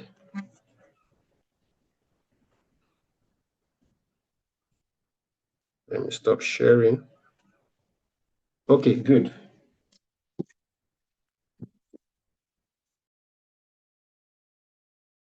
All right, so I'm back to my laptop now. I'm going to share my screen again on my laptop. So I'll come here, share this, and then my entire screen. Okay, so on the back end here, you now start seeing something different. You'd see my project, go to my project. You can see I have three, the one that EpiCollect gives everyone, demo project. The one we trying to build using our knowledge of KoboCollect, right? Kobo Toolbox, that's one we did that we eventually abandoned. And then the one we finally built. Okay. Now let us click on view. Can you see it's public? Everybody can see it now online. You click on view, and then you can see, oh, people have already been putting entries. That's very good. Interesting. You can see view data. Okay. People have been submitting. Now, when you see this child health and you see 110, it means that someone filled for the children while someone else did not fill. Do you understand? So, who is Neymar? Interesting. So, I can click on this view, this eye icon, right? I can see Joy, 24, NC, and all of that. Okay. Additional comments, good. I'll come here again. Who is this person? Canisius, very good. Okay. Your location, good. Then, who again? 25, good. Good. Now, what we're interested in, can see everything we need there is done. The audio, everything is here. Now, you want to see the pictures. Someone took a picture. I want to show my own picture so that I can use to demonstrate. Where is mine? I wrote here, Joy. Okay. Photo not synced. Okay, it's still loading. Okay. The photo is still loading. So basically, what happened is that if you're outside there, for instance, let's go back here. If you are here, for instance, this is very confusing, usually for first timers when they start using EpiCollect. Notice that there's no picture here. Anyway, there is picture in this place. The reason is because EpiCollect have already created a branch for us. This child health, this is where pictures are now stored. So the person that filled is not few pictures. Okay. And then in this particular one here, there's a picture here, but it's still syncing. Do you understand? Are we clear? Okay, let me continue. So now, what do we now do with this data? This is very, very important. Now that we have all this data now, please, if you're online, please fill the form. Let me put the name of the form again so that we can all see it. Please fill the form so we can have many, many entries. Okay? So that it will be very interesting for analysis. So I go to my project, I'll click on this, details, and then this. So I'll come to charts. And then this. So please go online and fill the form as well so that we can have many, many entries and we can do the analysis together. Can see how to analyze it together. Okay. So come back here to view. Now we have 8 entries. Okay, good, interesting. So if you want to go and edit your form now, for instance, let's say that's what I'm trying to do, that we apply the actual skip logic. You can now come back here. Let me go back again so that you can see the step I took. So you go to my project, right? You come here to details instead of view. View means you want to see your data that have been collected online. While details means that you want to edit some things. Okay, you can now edit some. Can you see form builder? We can now go back again to where we stopped. Can you see? We have our form again. So we notice that in the child form, no, not in the child form, it was in this section of branch. This one. Note that there was an error there. Okay. Did you attend? If the answer is no, they're supposed to go to what was the reason not? Very good. So we come here. What was the reason not? Very good. So this other one is, it was this place. Yeah. Have you ever been pregnant? No. Okay. You're not supposed to go to the end of the question. Very good. End of form. Do you understand? That means that if I select, have you ever been pregnant? If my answer is no, I should have no business with these other two questions. Do you understand? I should not even bother seeing this type of questions again. It shouldn't come up again. Do you get it? Okay, so we can go back now and then save our project. So what I'm going to do now is I'm going to make some questions mandatory. Remember, it's always good to have mandatory questions so that people have to fill in those questions for you. If you don't make it mandatory, most time people it's not mandatory, they can just skip it. Do you understand? So let's make some questions mandatory. Should we skip name? Okay, let's make it mandatory. Answer is required. Age is required. How long have you lived in this community is required. Highest level of education completed is required. Your occupation is required. I can go back again, save your work. Very important. The next is the pregnancy history log. Okay. If I edit this branch, have you ever been pregnant? This question must be answered. It's very critical to the analysis we are doing here. Whoever is attending to this, our respondent must answer this question. Do you understand? So we come here again. Did you attend antenatal care? The answer is required. You have to answer. So the following services is required. And then this also is required. Remember again what I said about skip logic. In EpiCollect, the idea is entirely different. If you apply skip logic, it will skip the entire question. You won't even see that question at all. Do you understand?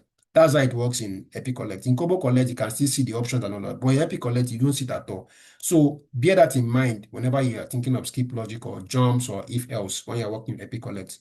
I hope that is clear. Okay, let's see. How far is the nearest health facility? Do we make this compulsory? Yeah, let's make everything compulsory actually. What are the main challenges you face? Okay, perception. So you can see you have to edit the group first so you can have access to it. Answer is required. Come here. Answer is required. You go back. Save your work. Very important. Your GPS location. Okay, it's always optional. So there's nothing we can do about that. You can see there's nothing we can do. Advance is cancelled. It's always optional. Then recording, of course, is always optional as well. You don't have to record. And then additional, I personally always leave this optional in case the person has nothing to add. Okay. So I save and then I go back. Now that I've saved, I can conveniently go back. Yeah, I'll click on leave. Right. So you can check the form again. I think I have to switch over to my phone again. Right, let me stop sharing here. Can you all hear me? Can everyone hear me? Hello. Okay, Okay, thank you. you. Right. So I'll share my screen again. Okay.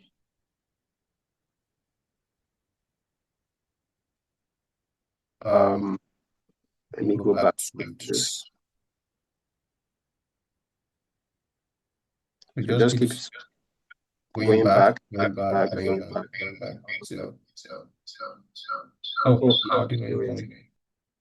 Okay, yeah, they should make it now. Now you go back and click on add project. Okay. Or you click on the same project. But this time around, you already have entries. Form has been up. Can you see? Update form on your device. Click on OK. the same form because I've made changes on the backend. Forms updated. Now, if I click on add entry, you now see that this field is required. Do you understand? That means that when you're in the testing phase, like we are now, trying to make sure that our questionnaire is working very well, you make sure that you check everything.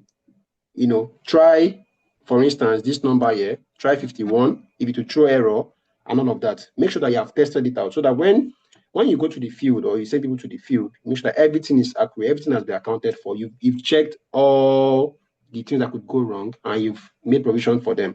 Do you understand?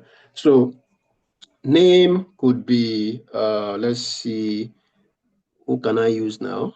Let me look for a female. Okay, I have female friends. So Sarah, yeah. Sarah is 51. She has been living here for 5 to 10 years. What is her highest level of education? I would say secondary education. Her occupation is trader. Now, remember I have 51 here as my age, right? When I click on next, no way. Value outside range. That means the person must be, again, within the ages of 15 and 49. Obviously, if I type 14, it's going to do the same thing, right? Can you see? Outside of range. So you can now say maybe 23. 23 should work. Yeah, that worked. Now, pregnancy log. We'll come here to add branch. Okay.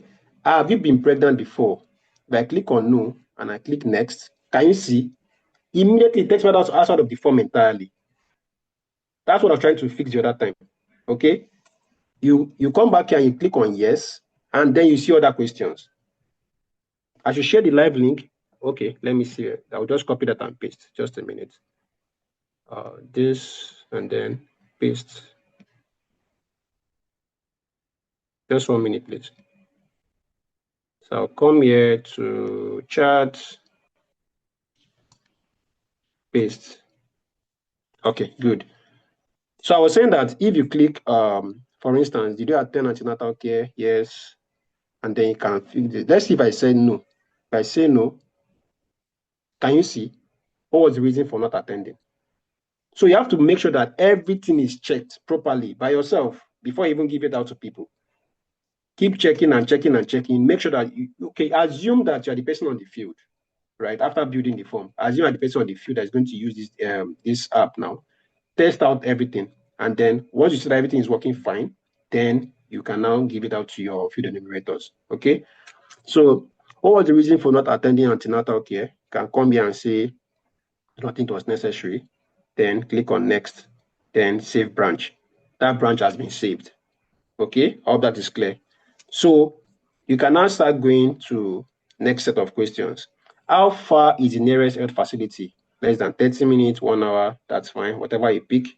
You now say, what are the main challenges that you face? You can pick any of these ones. That's fine. Next. And then perception of health workers. I disagree that they treat women with respect. I agree that it's affordable. Okay, that's that. Click on next. Upload location. Again, I want to stress this again. Can you see showing me accuracy 10?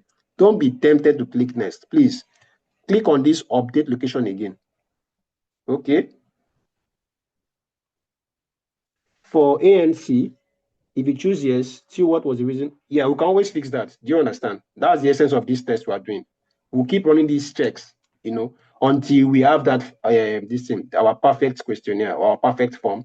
Then we can now give it to people outside. Do you understand? So thank you for that observation. We'll go back and fix it. So update location is still showing me 10. Click on it again. It's still showing me 10. I'll keep trying. But if you try for a very long time and it's not, you just leave it and move on. Okay. But ideally, the recommended this thing is less than 4 meters. Less than 4. That's the ideal one you should have. If you can't have it, maybe there's a tree or something blocking you, maybe internet connection, just go ahead and click next. Okay. I hope that's clear. So click stop. Click on next. Add comments. I have no comments. Okay. Click on next and then save entry. All right. Now I have to upload this form. Click on upload. Upload data. Okay. After this done uploading, I have to upload audio. Can you see? Right? Good. Now you click back. Remember that we have not filled for the child form yet. You click back and then look at the time difference. For the first one is 27 June 2026 at 2:52 p.m. Right? The other one was at 2:36 p.m. That was the one we did initially. We want to click on this latest one here, 2:52 p.m. Click on that one. Can you see?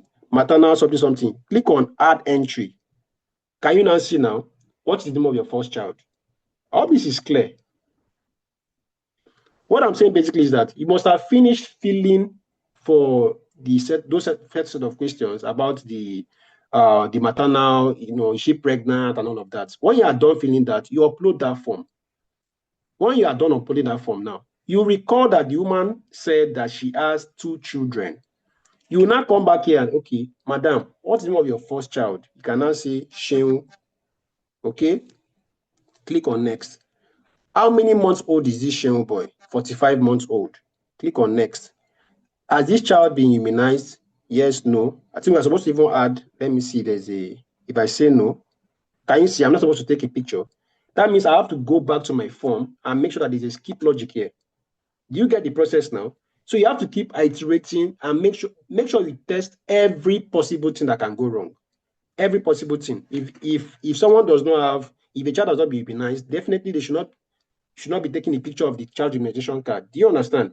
So you now go back again to the form and fix it and then deploy again. Do you understand? That's how it works, okay? I've noticed one error now. That means I have to go back to the form and fix it. All right? So I'll come here to partially immunized. I'll come back then take a picture. Again, picture. Then check. And then next. And save entry. I have to now upload it separately. Upload data.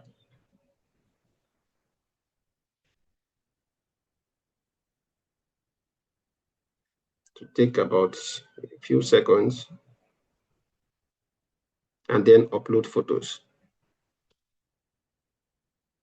Okay, good. So I'll stop sharing again on my phone and go back to my laptop.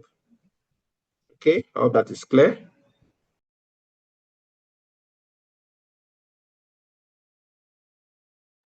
Okay, so I'm back to my, hold on, please. I'm back to my laptop now, and I'll share my screen again. So far, I hope we are all following. Hello, I hope we are following. Okay, my project, I'll go back here to view. Like I said, view, you want to view your responses. Yeah, we have quite a number here now. So we've already seen this before, but let's see. Let's look at these other ones now. Okay, that's also the previous ones. There's Sarah. Okay, good. Notice that in this one here, this one that has this Sarah here now, there is one. It means that there's a form here that's been filled for the child health. Okay, can now come here and see it. Can you see the picture is not showing? Can you see? Picture is showing now. We have everything we need now. Everything is now complete. So what do we do with this data now? Okay, first of all, we have to download it. Click on download. You have options to, just for today. You're always best to leave that lifetime. That means that if you've collected this data over time, 2 years, 4 years, 5 years, you can just click on lifetime. That's the best option. Okay. You can either pick, it's always auto anyway. So you just leave it at that. So there are two options here. Is either you use CSV or JSON. JSON is JavaScript object notation. Okay. The best bet for you is always CSV. I'm saying it generally because most people use Excel. Okay, this is for people that are using programming languages, so this is what they always go for. But if you want to analyze your data using Excel or maybe Google Sheet and all of that, you use CSV. Okay, you click on download.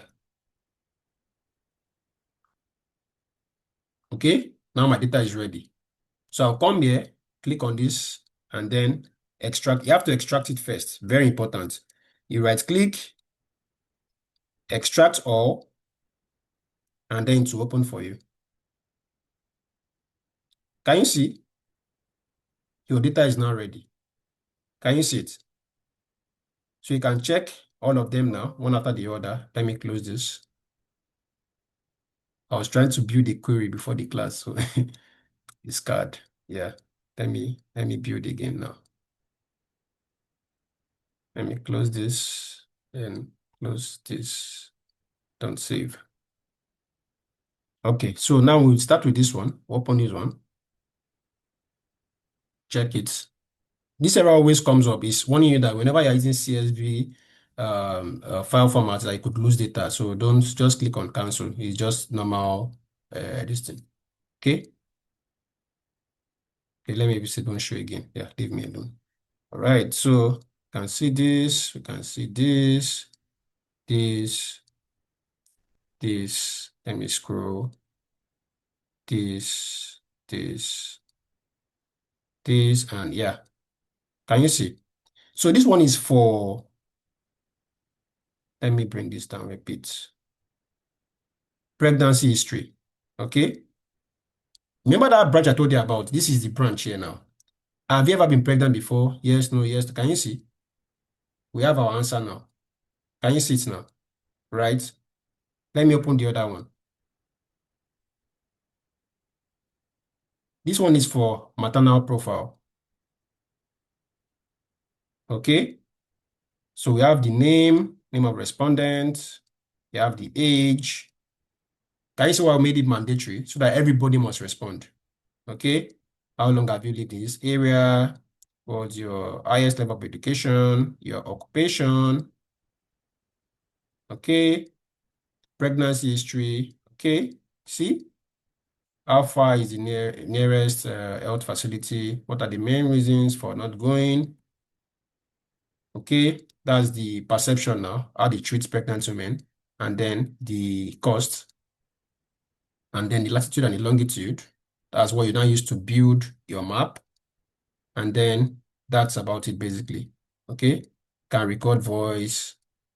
Can you see? And then additional comments. Can you see? Right, very good. So, who is Messi? I always get funny responses like this whenever I have this trainings. Anyway, so this is the last one now. This is for the child. Okay. We have child first name. Can you see? The age of the child in months. A child may be nice, yes or no. Then take photo. Can you see that initially when we had yes, you have to take photo. But now, if it is no, there is no photo. Do you understand? So that's how you keep going back and going back and going back until you finally get the form right. And then once you are very sure, you can now deploy it and then people can now start filling the form for you online. I hope that's clear. Okay, I think it's good to stop here so we can take questions. Right. Thank you, Victor. So I tried to put the ones in the chat room together. So they're not much, so I'll just put them on the chat. Thank you. Okay. All right, sir. Thank you so much.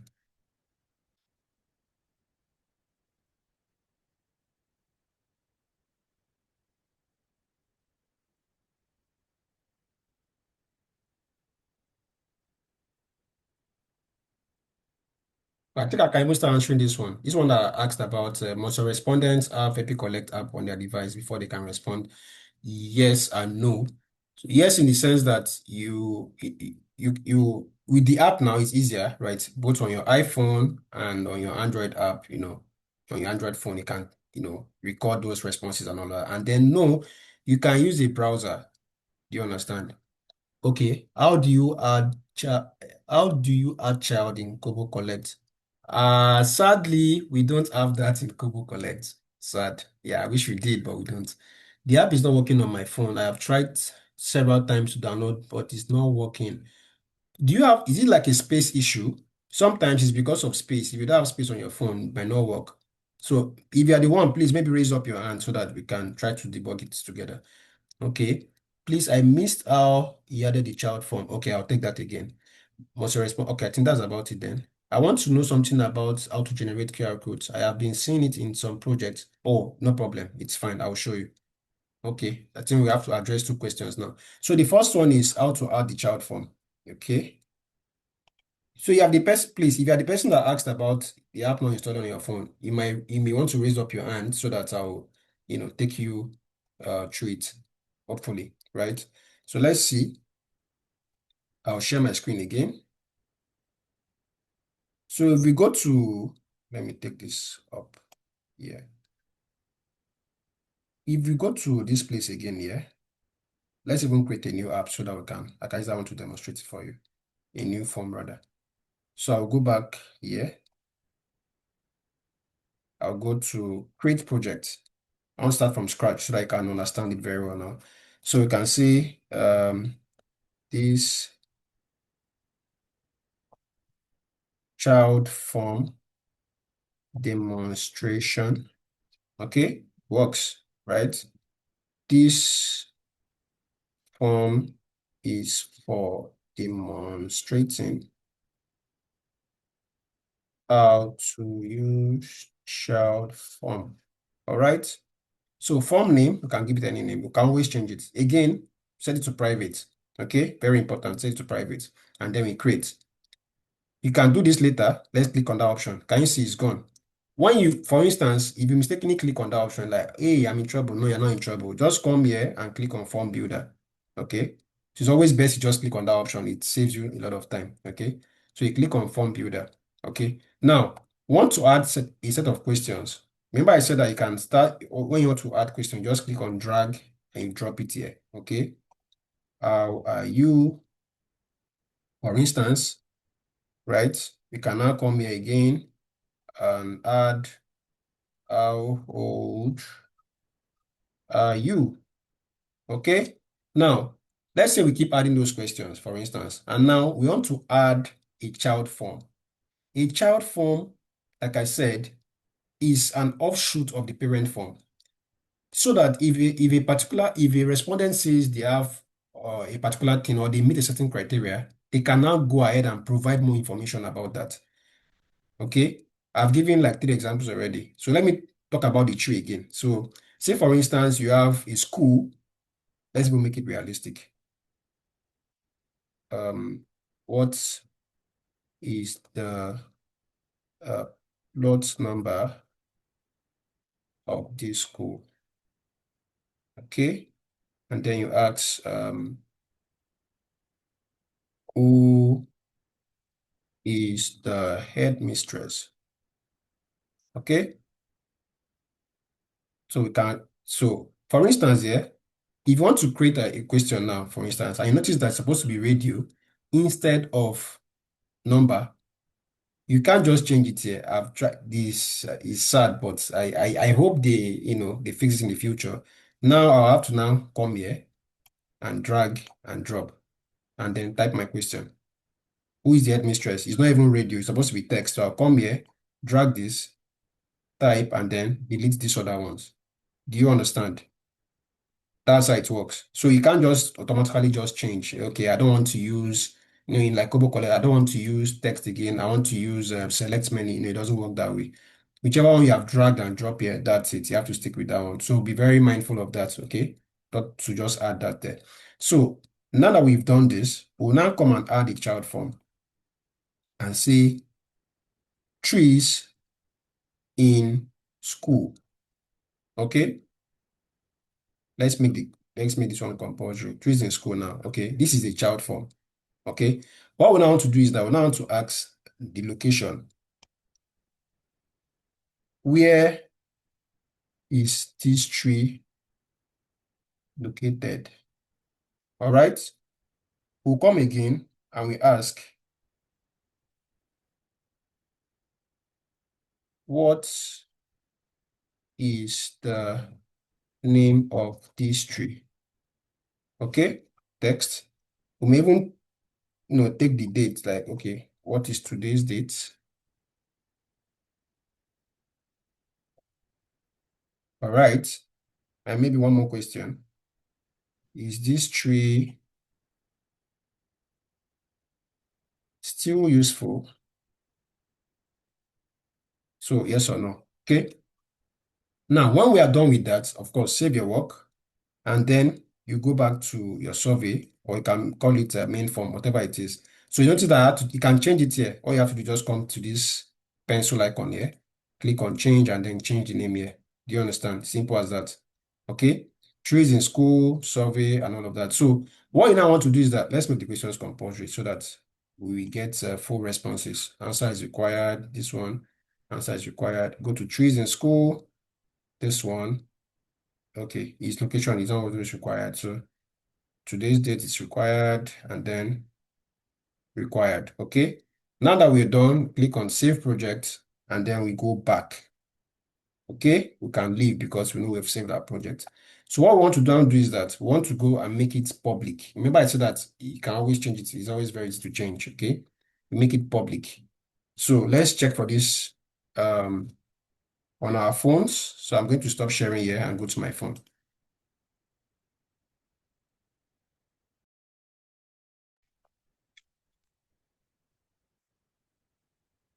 Can you hear me, please? Can everyone hear me?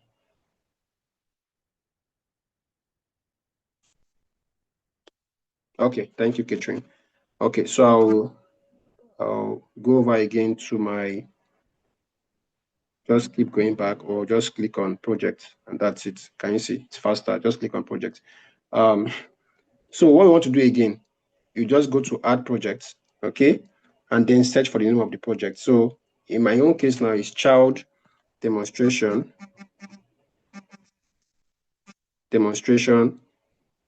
child form demonstration. Yeah, it's child form demonstration here. Not this one, get out. Yeah, this other one here, child form demonstration. Okay, so I'll click on it again because you have other forms here. That first time what you are doing is that you're just loading the project into your phone, into your EpiCollect app. The next step now is you want to field it. So you click on it and then to now allow you to start, populating it. You click on add entry. Okay, what is it? You can now start saying like H201. That's the name of the plot. Okay, name of the headmistress. It could be name of the street. Doesn't really matter. Mrs. Daniela. Okay, click on next. Then you save entry. All right, that's that. So again, remember that I said about child forms. You must have finished saving the parent form first. That's how it works. Do you understand? So you click on upload, then you upload data. Okay, that's a fairly simple data, right? So when it's done uploading, what you now do is that you click on back. Okay, and then you see this one that has this cloud thing that has numbers and all of that that shows entry 1. That green green card with an arrow, okay, you click on that one. That means you are entering into that parent now. Do you understand? Now you click on add entry, you now see the questions that are inside of that child form. I hope that is clear. You can now start saying location. Oh, 5 is fine. You can use 5. What is the name of this tree? Iroko tree. Okay, click on next. Today's date, I can just pick it here. Then set, next. Is this tree useful? Oh, I didn't even change this one. They're supposed to be yes or no. You understand? So then you save entry. Then finally, you upload data.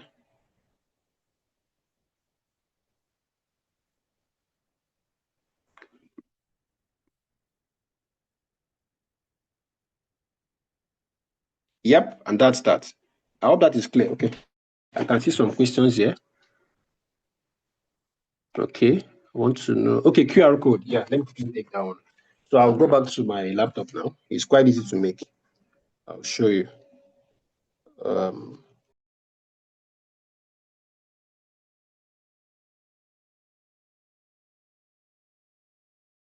Yeah, okay. So I'm back on my laptop now. So I'm going to share my screen again and show you how to create the QR code. It's Amazingly simple. Let me share my screen. Okay. It's coming up. Just a minute. Okay, so to create a QR code, you can just come to your browser. There are some apps that allow you to create QR codes. So you can just type QR code generator. That's it. And then when it loads, you can just pick any one of your choice. Maybe this one. Then create QR code. It will ask you to sign up sometimes. So sometimes you don't need it. You can just click on websites. So for instance now, what I'll now do is come here. Can you see this HTTPS 5 dot blah blah blah? I'll copy it. I'll come here and then I paste. What's the name of my QR code? I can now call it the what's it called now? Child form demonstration. Can you see it? You come here and then you paste it here. Then you click on next. It will generate a code for you and then you download it. Can you see? Or it asks me to sign up. Okay, no problem. I have to sign up. That's what they usually do anyway, so it's fine. So you click on this, you click on sign up, then that should be it. Aha, your code is ready. So you can even scan on my phone. Let me see if I can scan this one now. Go to QR code generator.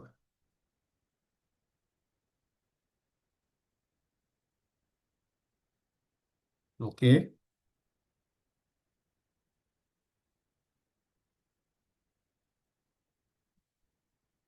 Where is it taking me to? Okay, this one is not reliable. Let me show you other ones. So what I usually use is, I wanted to even add that caveat, is that some of these QR code that you see online, they are very deceptive. Deceptive in the sense that if you use it for a while, let's say you use it for 1 week or 2 weeks, and you've already printed it. That was the mistake I made. I think that was like 3 years ago. Okay. I went online, I saw this QR code stuff and all of that, and then I downloaded it, I printed it out, and then we added it to a banner. The event was for, I think, 2 months' time. After 2 weeks, the QR code expired. So people who started scanning the QR code, it was not taking them to pay for this. It was so funny and it was so embarrassing. So instead, what you want to do is that let me show you a better alternative, okay?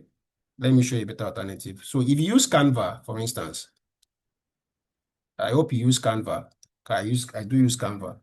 So if you go to your Canva page, let's see.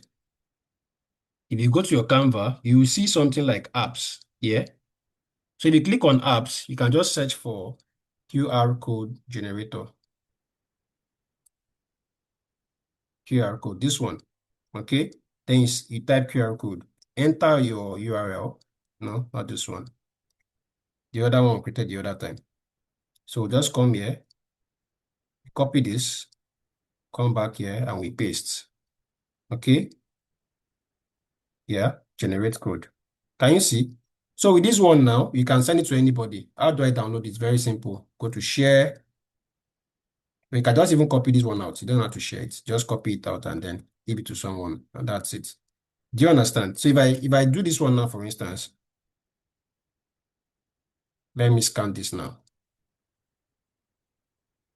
Okay. So I'll come here to my QR code again. QR code reader, and then I scan this.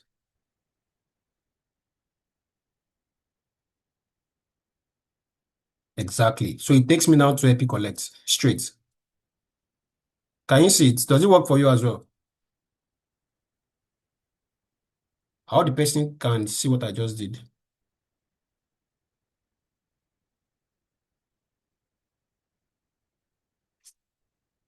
The person that asked the question, please.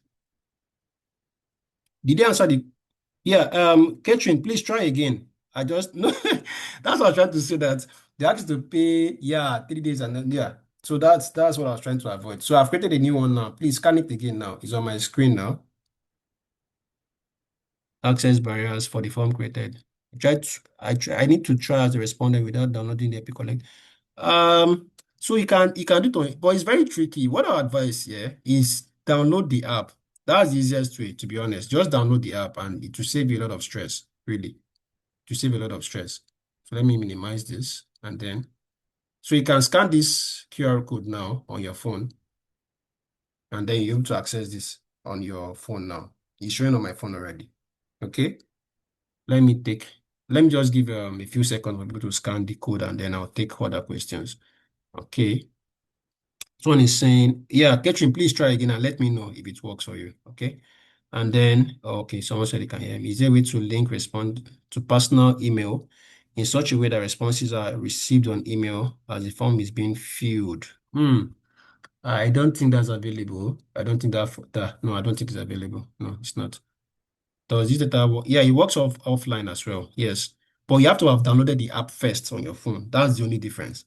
The app must be on your phone first, right? And then you download or you install, what's the word now? Yeah, you have to have added the project to your phone on your app. I don't know if that makes sense. And then if you're offline, you can still take data. But mind you, you'll not be able to upload. Do you get it? You won't be able to upload, but you can collect data on site. I hope that's clear. Okay. Um, self or to self-collect can one, okay. Does this mean that to collect data, one must use a research assistant, enumerator, or self to collect? Can one send the link to respondent to respond, especially in social science, and one is collecting data, for example, from managers in a company and they may not be available at the time? At the same time, so they request a link to respond letter. Very good. Yes. So all the options here are all correct. You can either do it by yourself, like for instance, when I was in Lagos, I was a research assistant, so I had to go to the field. After creating this form now, I have to now go to the field to collect data again by myself, right? Of course, with some other research assistants that were working with me. So that's one option. Another option is that sometimes I create this form and then I give it to other RAs to go to the field. They will just go to the field, get the data, and then come back. You understand? And then you can also give it to someone else. Like in your case now, there's a manager, he does not have time, and then he wants to fill the form later. Very well. You send the form to them, and then whenever they have chance, they can fill the form. Yeah, it's very flexible. Okay, I hope that's clear. Oh, QR code, I think you've already answered that. Okay. How can I find the project online if the app, okay, online, if the app is not working on my phone, I want to fill the form we just created. Is it the same person that talked about limitations in downloading the app or installing the app? Maybe limitation for respondents. Some respondents might be discouraged. Not really. I would say it's even for instance, yeah, if you're using Microsoft Forms, that's how it works. Most of these apps, you understand. So you can also do online. Let me see if you can do. Yeah, you can do online. View data. Yeah, you can do online as well.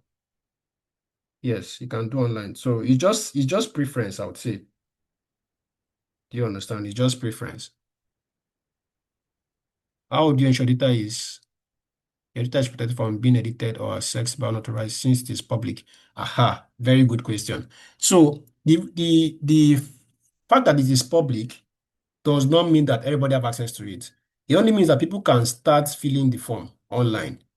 The backend, the what's it called now, your password and everything is still private. The only thing that is public is the form itself. People can now see the form online.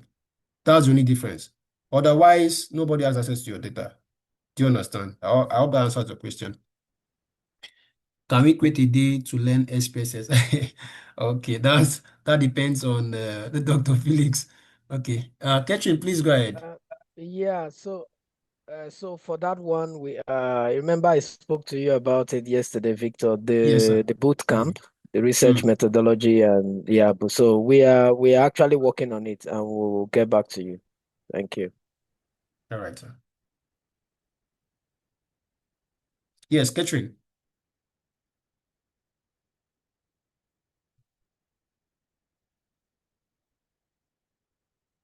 Catherine, you have your hands raised.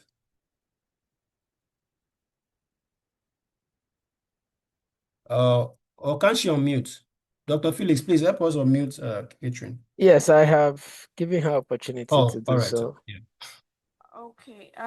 Thank you, the two doctors on the floor.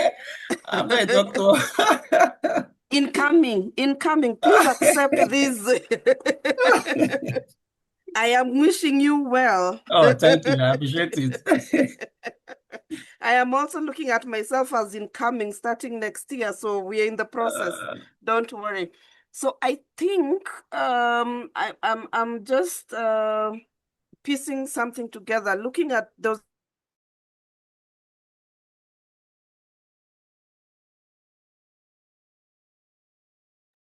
I think you muted everyone, sir. Dr. Felix. Sorry, I've corrected it. Oh, Please okay. go ahead, Okay. Catherine. So there was the question that how secure is the data? I think it's Yes. from because of the QR code that we have Mm, seen, we are seeing the back end. Okay. mm, So we are yes. seeing what the researcher is actually receiving. Mm, okay. Uh, but I would want to believe that when we are sending it out, we send the side of the form. So the respondents will only see the form. Will that be correct to say that? Yes, yes, yes. Thank you Okay, for that okay, question. Yes. So okay. what you do instead is that let me go back to my other this place here. So you can now go to this is the home page, right? What you want to do is that you don't want to share this particular one with people outside. Okay? Do you understand? What you don't want to share instead is that you come to manage entries or projects. Should be somewhere here. Okay. You manage projects. Okay. Visibility, this status active. Aha, lock. Okay. So it means that people can see it, right? But they can't have access to the backend. Do you understand? It's locked. Okay. So I can even categorize this further. Okay. This is just simply for coming humanities. Okay. Right. So let's try it again. Let me go to the QR code again and try it. Oh, actually, I've never done this before. So thank you for bringing that up. So the reason why I switched to EpiCollect was because of that data beta breach I talked about yesterday in KoboCollect, where anybody can have access to your data in the backend. You understand? So that's why I stopped using it. Okay, still showing. View data. Okay. So what I think we need to do is to we don't share this particular. Oh, I know why. You are not supposed to share like QR code when it comes to EpiCollect. Yes, I'm not supposed to share QR code because you can just search for the this thing online. Do you understand? You can search for the name of the project online and then fill. Yeah, that's why you don't allow people to like have access to your backend data. So I don't even have to log this. Okay, unlock. Yeah, so it's active. So that I hope that answers your question, Catherine. You don't have there's no QR code this thing, feature embedded into it. Do you understand?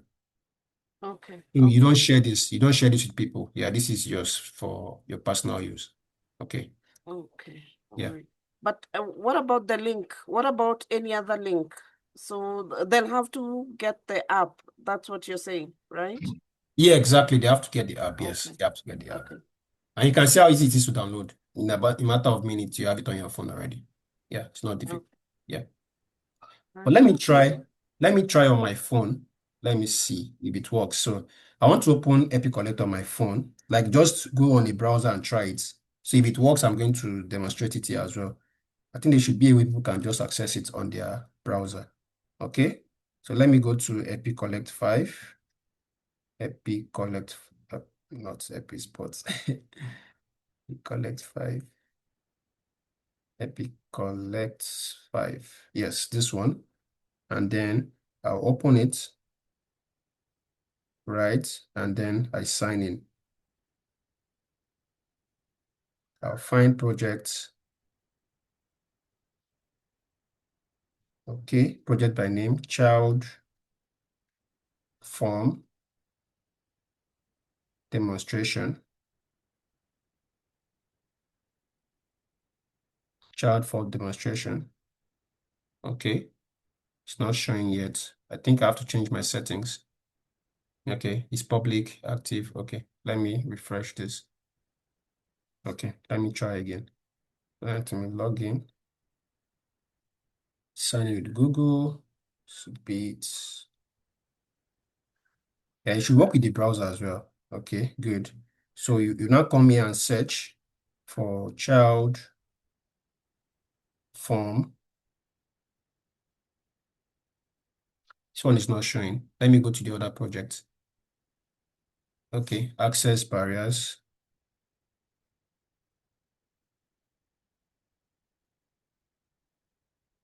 No projects found. So you can see that the phone option is not very ideal. Do you understand?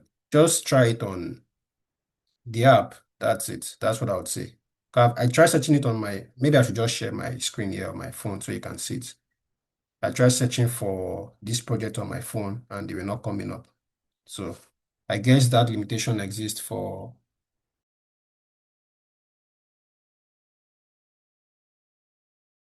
people that are using only browser. So let me share my screen again so that I can demonstrate that. So I tried to, okay. I hope my screen is showing now. Okay. So what I was trying to do is I went to EpiCollect 5, right? And then I tried to search. I checked for child form. Can you see? It's not even showing. It's supposed to be child form demonstration, but it's not showing. Okay. Let me see if I can search again. See, it's not coming up. So let me try again. Let me try the other project. The other project is access barriers. It's not coming up still. Can you see? So in order to be on the safe side, just try it on your app. That's it, basically. Okay. I hope that answers your question. Let me stop sharing.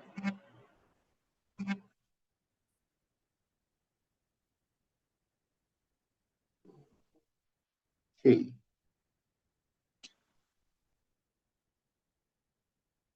Exactly. Yeah, Joseph, you're right. Yeah, it doesn't work on the browser. Yeah. No. It's working online. Everybody has been filling the form. Yeah, it's working. It's just that if you are using a browser, it doesn't work. Like I just demonstrated. Do you get? So otherwise, it works on the app.